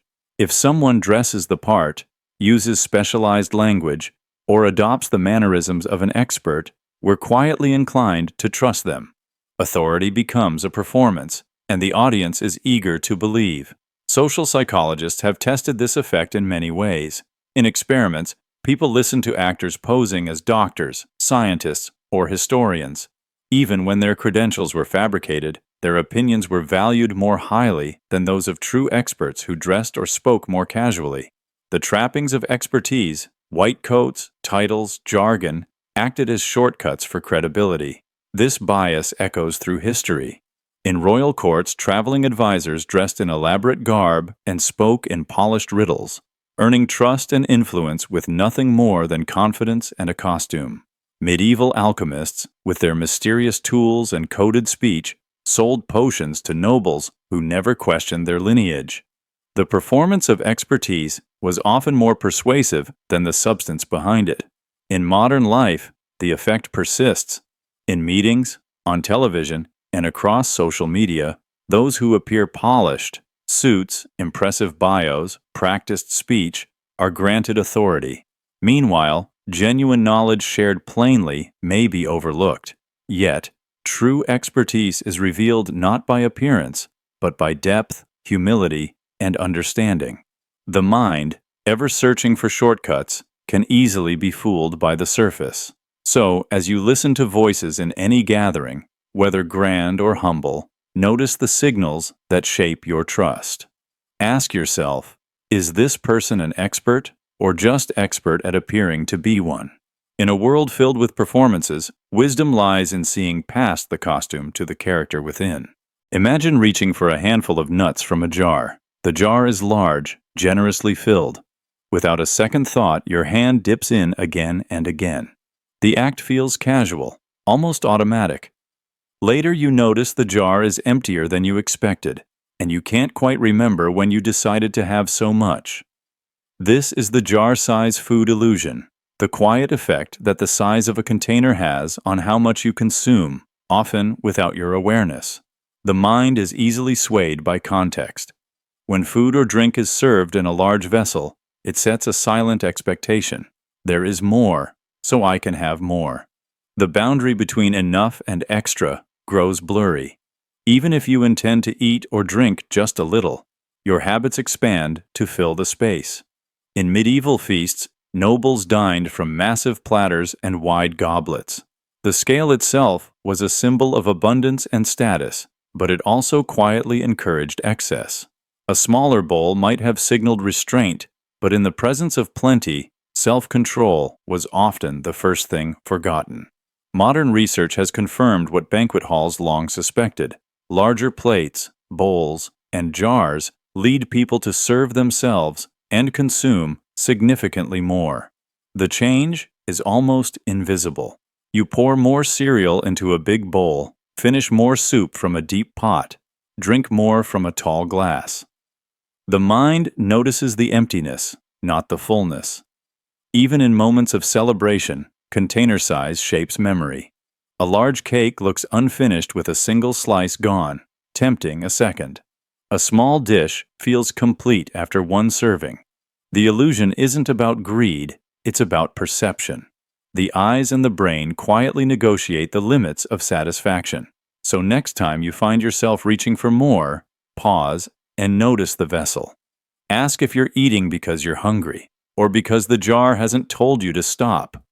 Sometimes, portion control begins not with willpower, but with the shape and size of what holds your habits. Imagine yourself walking along a narrow dirt path beside a medieval field at dusk. The rhythm of your boots in the soft earth matches the gentle footsteps of a companion by your side. As you walk, your breathing falls into a shared pattern, an unconscious mirroring shaped by pace and conversation. With each inhale and exhale, the silence between you grows more comfortable. You feel an unexpected warmth, a sense of understanding that seems to flow beneath the surface of words. This is breath synchrony trust, a phenomenon that reaches back to the earliest gatherings around firelight, where stories and breaths mingled in the cool air.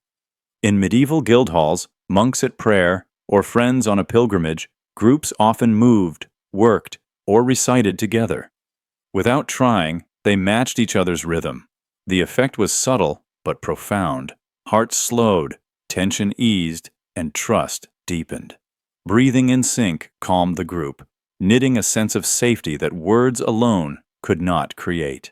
Modern science now confirms what ancient intuition suggested. When two people share breathing patterns, whether during conversation, shared labor, or simple presence, brain waves can begin to align. The nervous system registers safety, lowering defenses. Even strangers may find themselves more at ease, more open, more willing to listen and believe. Breath becomes a hidden language, signaling, "You are like me, you are safe here." This quiet synchrony helps explain why group rituals, chants, and communal meals have bound people together across centuries. In the medieval world, as in our own, trust was not just spoken, it was breathed, felt in the chest and the blood. So the next time you feel unusually close to someone in silence, remember, your breaths may be doing the work, building a connection where words leave off, one gentle inhale, one quiet exhale at a time. Imagine yourself stepping out of a cold medieval bathhouse, the warmth of the water still lingering on your skin, your hands freshly washed with fragrant herbs. The world outside seems sharper now. The rough cobblestones, the worn faces of passers-by, the lingering grime on merchants' clothes.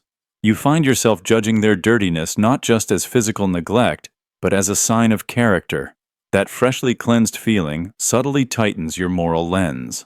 This is the cleanliness equals moral bias, a surprising psychological effect where feeling physically clean makes people judge others more harshly, while feeling dirty increases empathy. Your body's sensations shape your ethical perspective, coloring how you assess right and wrong. Studies show that when people wash their hands or feel physically clean, they tend to be more judgmental and less forgiving. Conversely, feeling dirty, whether from actual grime or even a metaphorical sense, can soften attitudes, fostering compassion and understanding. The physical state literally influences moral evaluations. In medieval times, cleanliness was intertwined with spirituality and virtue. Cleanliness rituals, both physical and symbolic, signified moral purity. The unwashed were often viewed as suspect or sinful, reinforcing social divides. The very idea that clean equaled good and dirty equaled bad was embedded in culture. Yet, the paradox remains. Dirtiness, by reminding us of our shared vulnerability and imperfection, can open the heart. It humanizes. It lowers the barriers of judgment. So next time you feel spotless and sharp, notice how your mind might grow stricter. And when you feel a little worn or dusty, see how your compassion might quietly bloom. Your body's state isn't just about hygiene. It's a lens through which you view the world's moral landscape. Imagine yourself working through a long list of tasks, perhaps chores, lessons, or steps in a project. Beside you, a progress bar slowly fills, each notch marking effort made, each segment a tiny reward. With every small advancement, you feel a quiet sense of accomplishment, a pull to continue. Even if the work is mundane, the simple act of seeing progress visualized motivates you to push forward. This is progress bar motivation, the subtle power of making progress visible, turning routine behaviors into a gentle kind of game.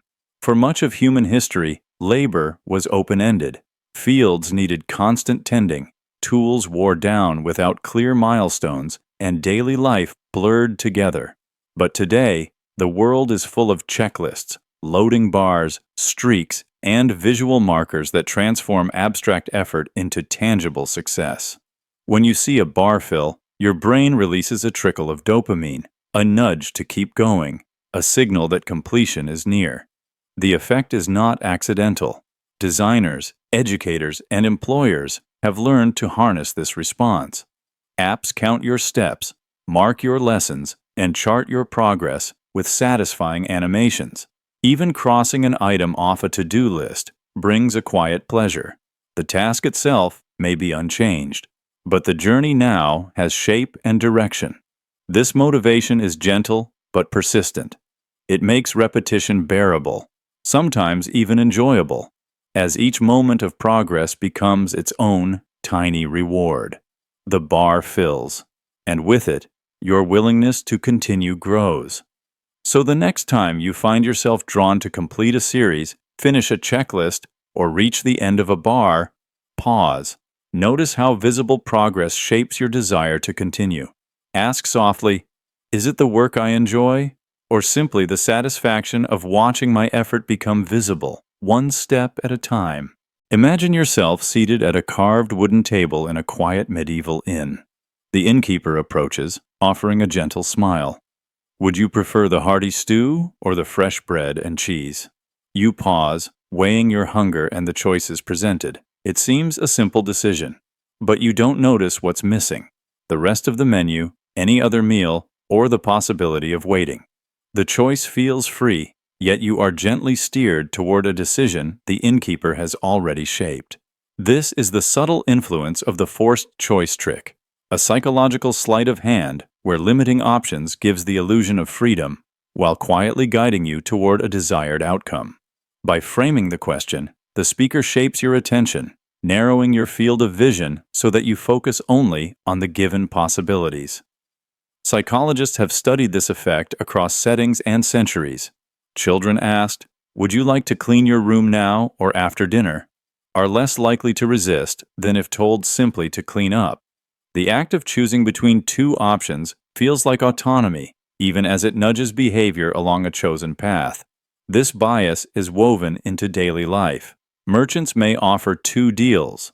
Would you like to buy one cloak or two for a special price? Negotiators present terms as either or, masking more creative solutions. Even in conversations, questions framed as this or that quietly dismiss all other options, focusing the mind on a narrow corridor and calling it choice.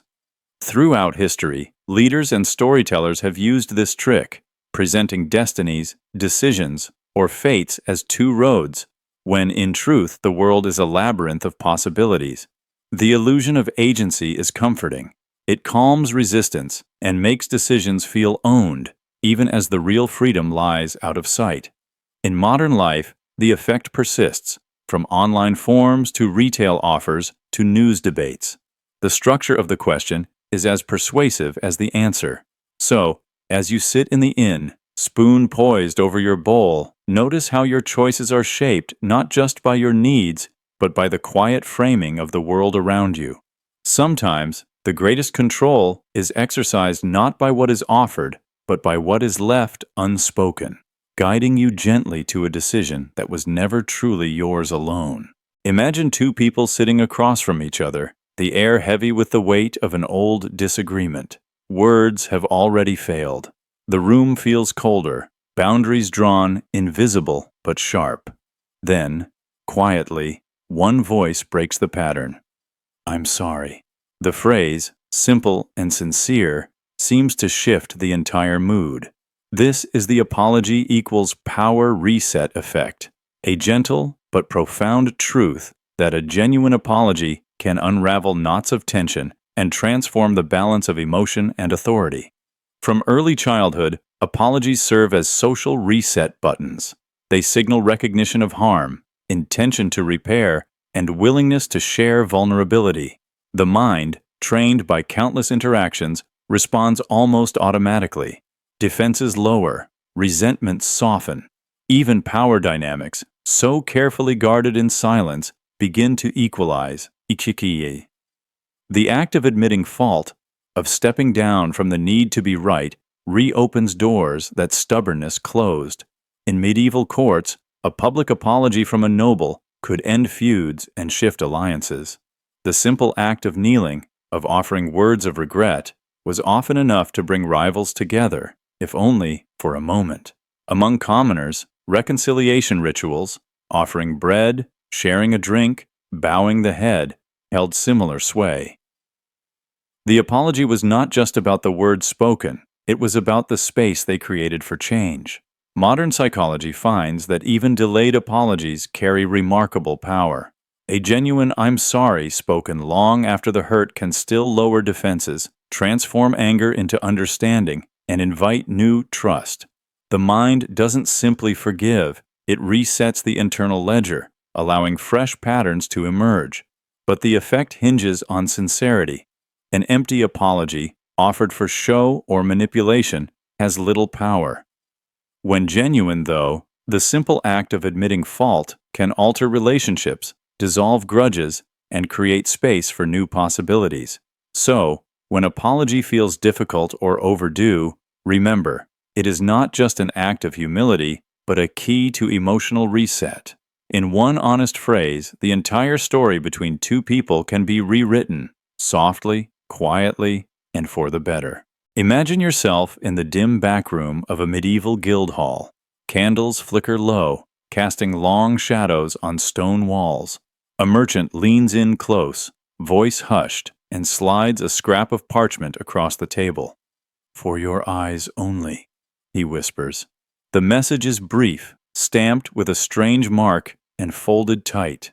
Whether it holds truth or rumor, your mind registers the label, confidential.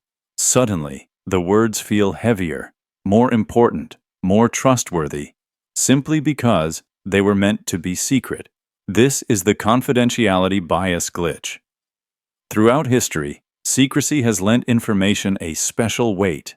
In the medieval world, rumors delivered with caution, "This must not leave this room," spread faster and were remembered longer than ordinary news. The cloak of confidentiality made details feel exclusive, privileged, and thus more believable. Your mind, wired for survival, assumes that hidden knowledge must be valuable, or else, why hide it? Modern studies confirm this bias. When information is labeled classified, internal use, or for select members only, people rate it as more accurate, even when it is entirely false. The simple act of secrecy primes the mind to believe. Whispered gossip, secret scrolls, private letters, they all bypass ordinary skepticism, appealing to the longing for special access. In every era, the trap remains. The more forbidden or exclusive the knowledge, the less likely you are to doubt it.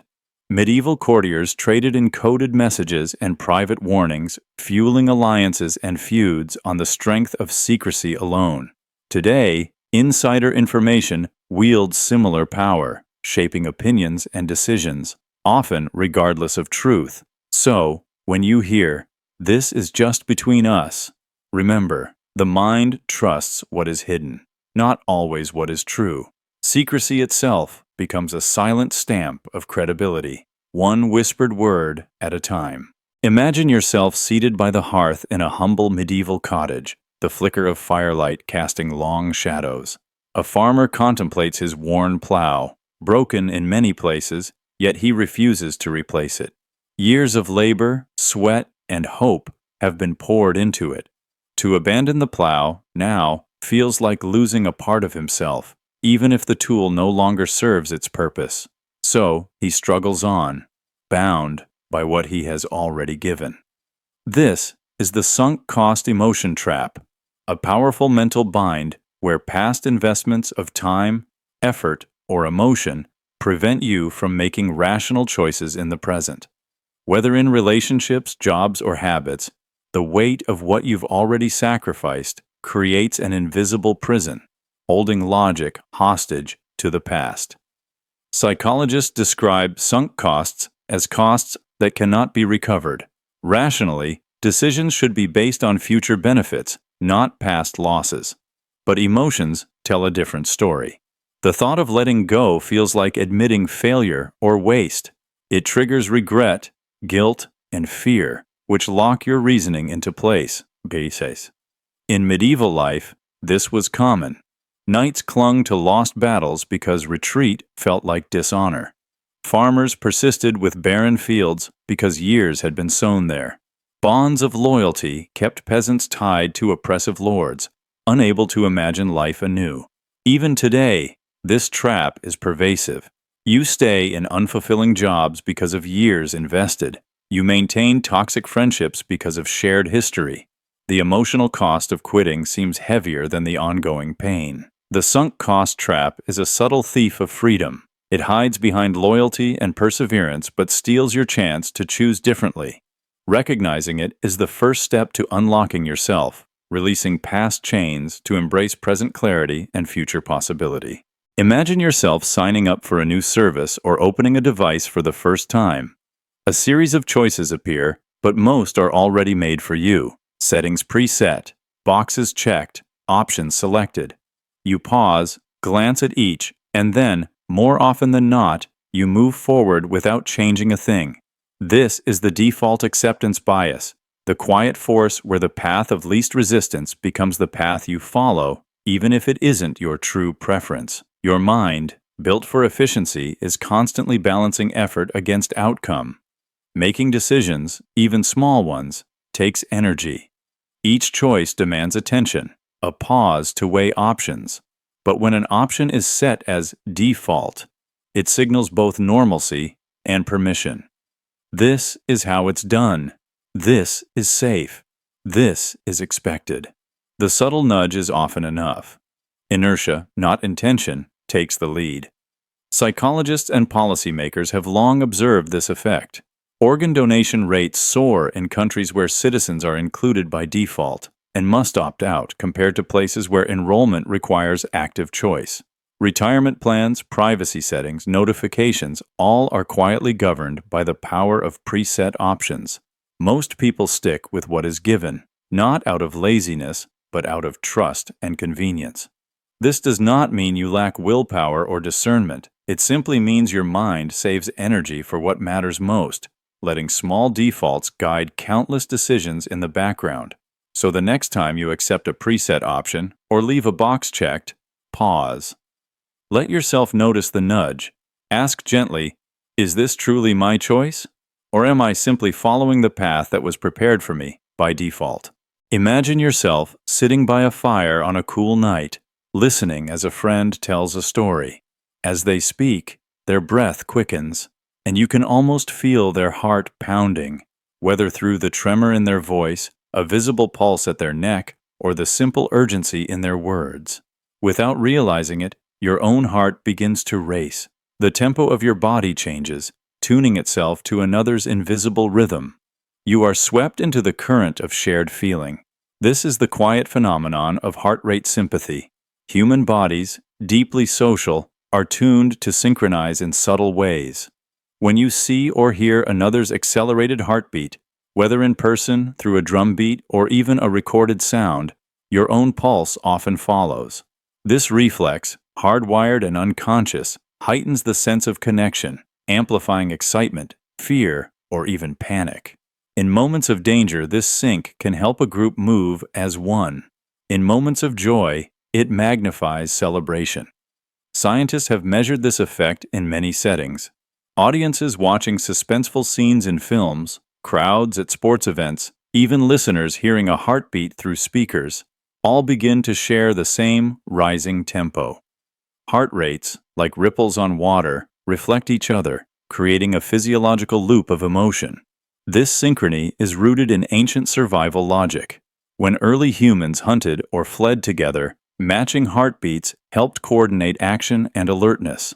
In groups, synchronized arousal meant a greater chance of survival, whether escaping a threat or seizing an opportunity. The body's rhythms became a language, one felt more than heard. In daily life, heart rate sympathy weaves through music, dance, shared laughter, and even arguments. We sense each other's excitement or anxiety in the pace of speech, in hurried footsteps, in the beat of celebration or crisis. The effect is subtle but real, a silent pull that draws us closer, shaping collective experience. So, as you sit by the fire, feeling your own heart echoing another's, notice the gentle merging of feeling and rhythm. The heart, it seems, listens as much as it beats, quietly syncing to those around us, reminding us that emotion is not just a private sensation, but a shared pulse running through the night. Imagine slipping a small device into your pocket, one that silently tracks each step you take. Throughout your day, numbers accumulate. A gentle buzz as you cross a milestone, a small celebration on the screen, a neat little graph by nightfall. You find yourself walking just a bit further, taking the stairs instead of the lift, parking farther away than usual. This is the step count motivation effect, a phenomenon where simply quantifying effort sparks new motivation, making invisible achievements visible and rewarding. The mind is drawn to measurement. Abstract effort is easy to ignore. Numbers, on the other hand, provide proof of progress. The act of counting steps, laps, repetitions, or minutes transforms a vague intention into a tangible achievement. Each metric crossed offers a small reward, a burst of dopamine, a moment of pride. This isn't new. In ancient times, Roman soldiers marked distances traveled by piling stones along roads. Each milestone, a physical record of movement, a symbol of endurance. Medieval scribes tallied their pages. Artisans counted finished goods. Traders noted sales and profits. The practice of measurement made work real and results satisfying. Modern devices have amplified this instinct. A step counter doesn't just record, it invites you to compete against yourself. The number on the screen whispers, "One more, just a little farther." Motivation builds with every update, turning daily life into a quiet game. The visible journey becomes its own reward. Psychological studies confirm the effect. When effort is tracked, effort increases. The brain craves closure, completing a goal, filling a circle, hitting a target. And each visible win, however small, feeds a loop of action and reward. But there is a caution too. Numbers can motivate, but also mislead. When the count becomes the only goal, the joy of movement can give way to stress. The key is balance, using visibility as encouragement, not obsession. So next time you check your step count or tally a small achievement, smile. You are rewarding not just your body, but your mind, quietly turning each effort into a visible, celebrated step along the path. Imagine yourself stepping into the main room of a medieval cottage as dawn glows at the window. The air is heavy with the scent of old straw and damp wool. All around you, belongings crowd the space. Chipped pottery stacked on shelves, tools and garments jumbled in corners, scraps of parchment scattered on the table. It is not chaos. Each item has a purpose, but together, the clutter presses in, narrowing the room, tightening the air. Before a word is spoken, you feel a faint tension, a subtle quickening of breath you can't quite explain. This is the reality of clutter equals stress spike. Long before anyone spoke of cortisol or minimalism, people sensed that disorder unsettled the mind. In the medieval world, cramped homes and crowded workshops made true emptiness rare. Yet those who managed a tidy hearth or a clear table often spoke of feeling calmer, lighter, as if the mind mirrored the space around it. Modern science now confirms this old wisdom. Visual clutter, even in mild forms, quietly elevates stress hormones in the body. The eyes dart from object to object, The brain works harder to sort and prioritize, and the heart may beat a little faster. You might not notice the source of your discomfort, but the body does, responding to the silent chaos with anxiety or fatigue. In times past, monks swept cloisters not just for cleanliness, but for peace. Merchants carefully arranged stalls to soothe customers' eyes. Order was more than preference. It was quiet medicine. Today, the lesson holds. A cluttered space is a cluttered mind. Even small messes can sap focus and patience, leaving you restless without cause. So, in the gentle hush of a simple, ordered room, the mind can finally exhale. Clarity and calm return, not through discipline alone, but by letting space itself invite ease, one uncluttered corner at a time. Imagine yourself inside a medieval chamber, walls thick and stone cold. A small window carved into the wall frames a view of rolling hills bathed in golden sunlight. Distant trees swaying gently in the breeze. Though the room is enclosed, this simple view offers a breath, a momentary escape. Your shoulders relax, your thoughts clear, and a quiet calm settles over you. The outside world, just beyond reach, resets your spirit. This is the window view boost, the profound mental benefit gained from natural light and visible horizons, even when experienced indoors. Your brain craves connection with the outside world. Seeing sky, trees, or distant landscapes reduces stress, restores focus, and replenishes emotional reserves. Scientific studies confirm that exposure to natural light triggers hormone regulation, improving mood and alertness. Views of nature activate the parasympathetic nervous system, the body's relaxation response, lowering heart rate and easing anxiety. Even brief glimpses of a horizon recalibrate cognitive function, helping you overcome mental fatigue. In medieval architecture, great halls and monasteries often featured windows designed to capture sunlight and frame nature. Gardens were tended not just for food, but for contemplation and restoration. The cycle of light and shadow within these spaces was as vital to well-being as the walls themselves. Today, despite modern urban life and artificial lighting, this ancient connection remains crucial. Offices with windows outperform enclosed cubicles in productivity and satisfaction. Hospital patients with garden views recover faster. Your brain, evolved under open skies, still seeks that link. So when you find your mind clouded or your spirit drained, remember the window's gift. Even a small patch of sky or a glimpse of green can shift your inner landscape, bringing clarity, calm, and the simple, profound healing of the world outside. Imagine yourself in a quiet conversation, sitting across from someone whose gaze meets yours. There's a pause, a subtle dance of connection as eyes lock. But how long is too long? If their glance flickers away in an instant, it feels unfinished, perhaps anxious or unsure. If their stare lingers far past comfort, it can seem intense, even threatening. Yet somewhere between those extremes lies a space of balance. This is the eye contact duration shift, a subtle, almost invisible mechanism in your brain that tracks the rhythm of connection, often without your conscious awareness. Studies show that most people instinctively seek a window of about 3 to 5 seconds for direct eye contact.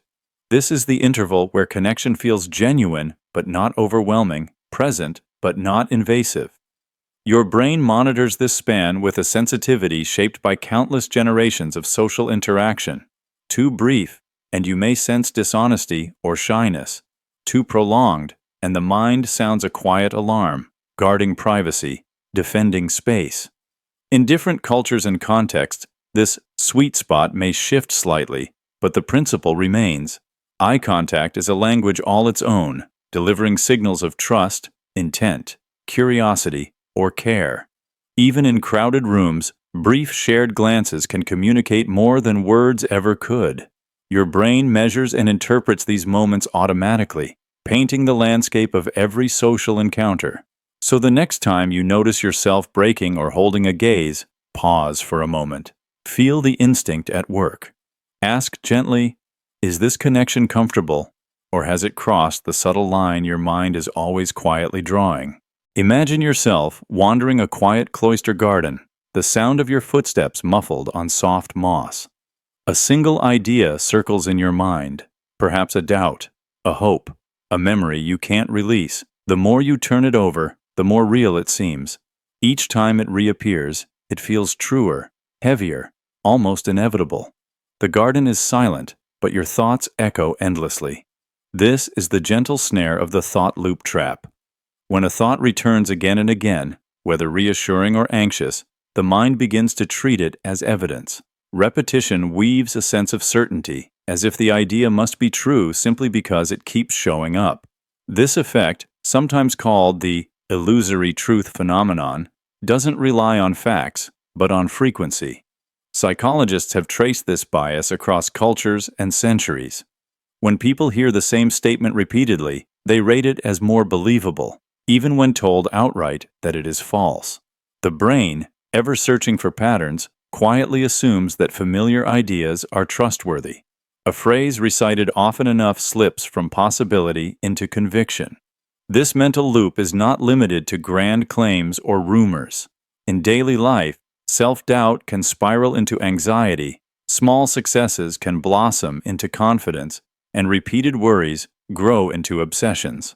Each circuit through the mind lays a deeper track until the thought feels like a fact. Throughout history, orators and storytellers understood the power of the loop. Ritual chants, repeated proverbs, and refrains in tales were used to anchor beliefs and lessons, for good or ill. The rhythm of repetition soothed minds and sometimes bound them. In modern times, this trap is everywhere. News headlines, social feeds, advertising slogans, all harness repetition to shape what seems real. Even private mantras, whispered over and over, can become self-fulfilling prophecies. So, as you wander your own quiet paths of thought, notice which ideas return again and again. Are they building you up or weighing you down? The mind loves repetition, but wisdom lies in pausing the loop, stepping back to ask if familiarity means truth or just a well-worn groove in the garden of your mind. Imagine yourself waiting for a long-anticipated event, a conversation, a meal, a journey. Days before it happens, your mind starts sketching possibilities, success or disaster, pleasure or disappointment. The expectations you set quietly color your mood even before anything unfolds. This is the prediction emotion bias, the mind's quiet tendency to let its forecast become emotional reality, shaping not just anticipation, but experience itself. Your brain is a natural storyteller, constantly writing drafts of the future. These predictions aren't passive guesses. They're active rehearsals, guiding attention and emotion. If you expect joy, your senses open to find it. If you expect frustration, even small annoyances loom larger. The story you tell yourself quietly shapes the feelings you carry into every new moment. Ancient philosophers described this effect as preparation of the soul. In Roman times, generals would rehearse victory or defeat in their minds before a battle, believing that expectation could sway outcome. Medieval healers used hopeful rituals before treatments, knowing that a patient's belief in recovery increased the odds of feeling better, even if the medicine was simple. Modern studies confirm that expectation is not a neutral state. Placebos work not because of their ingredients, but because belief activates the body's own healing systems. A meal tastes better if you expect delight. Pain lessens if you expect relief. Your forecast becomes prophecy. But the effect can cut both ways. Pessimism, anxiety, or dread can darken otherwise bright days, coloring every detail with imagined difficulty. The mind, intent on being right, gathers evidence to fit its own story. So, the next time you notice yourself predicting how something will feel, pause. Ask if your forecast is guiding you toward hope or toward worry. Sometimes, recognizing the prediction emotion bias lets you loosen its hold, opening a window for surprise, presence, and a truer experience that's not shaped entirely by expectation, but by what actually unfolds. Imagine yourself in a medieval village, helping to raise the walls of a new timber house. You and your neighbors haul beams, drive pegs, patch gaps with mud. The work is slow, hands blister, backs ache. Yet as the roof rises, a quiet pride builds, not just in the house itself, but in the bonds forming between those who labor side by side. When it is done, you feel not only that the house is yours, but that the effort itself has woven you tighter to the people around you. This is the power of mutual effort attachment. In the world of the past, little came easily. Tools, homes, even marriages were built and rebuilt by many hands. Every shared hardship, every long night of work, strengthened ties between people and the things, or relationships, they struggled for. The more you invest, the harder it is to walk away. The mind, marking each sacrifice and act of care, attaches greater value to the outcome, regardless of its flaws or imperfections. Modern psychology recognizes this as the effort justification principle. Whether it's a job, a friendship, or a possession, what you labor for becomes precious. The mind rewrites meaning to fit the sweat and time spent, turning cost into treasure. This holds especially true in relationships. Studies show that people feel more committed to bonds that required sacrifice or patience, even when the journey was difficult. In medieval times, lifelong friendships, marriages, and even rivalries were cemented by shared work and mutual striving. The house built together stood as a symbol, not just of shelter, but of investment and belonging. Letting go of what you've built is hard. Letting go of those you've built with is harder still. So effort, once spent, lingers in the heart. Whether or not the final outcome is perfect, the story of what you gave and who you gave it with quietly endures, threading attachment through every beam, every memory, every bond you call your own. Imagine yourself in a quiet medieval workshop, the steady rhythm of your hammer striking metal echoing through the stone walls day after day. Each strike is small, almost unnoticed alone, but over time, the repeated motion transforms raw iron into a crafted sword. Just as the blade takes shape through repeated effort, so too does your sense of self form through your daily actions. This is the identity repetition pattern, the idea that what you do consistently becomes the foundation of who you believe yourself to be. Habits are more than routines. They carve your identity deeply and enduringly. Behavior sculpts belief far more powerfully than belief shapes behavior. Psychological research supports this. Acting in a certain way leads to internalizing that role. People who practice kindness repeatedly begin to see themselves as kind. Those who engage in athletic training come to view themselves as athletes. Your brain doesn't just register what you think about yourself, it responds to what you do. In medieval times, craftsmen, soldiers, and monks understood this intuitively. The repetitive disciplines of their trades or spiritual practices became inseparable from their sense of purpose and identity. A blacksmith was not just someone who hammered metal, but the blacksmith, their daily acts defining their very being. This pattern also explains why change is challenging. Altering deeply ingrained habits means reshaping identity itself, but it also offers hope. By choosing actions, even small ones, you begin to forge new beliefs about who you are. So, when you wonder about your nature or purpose, look to your daily rhythms. In the quiet repetition of your acts, identity is not discovered, it is created, one step, one habit at a time.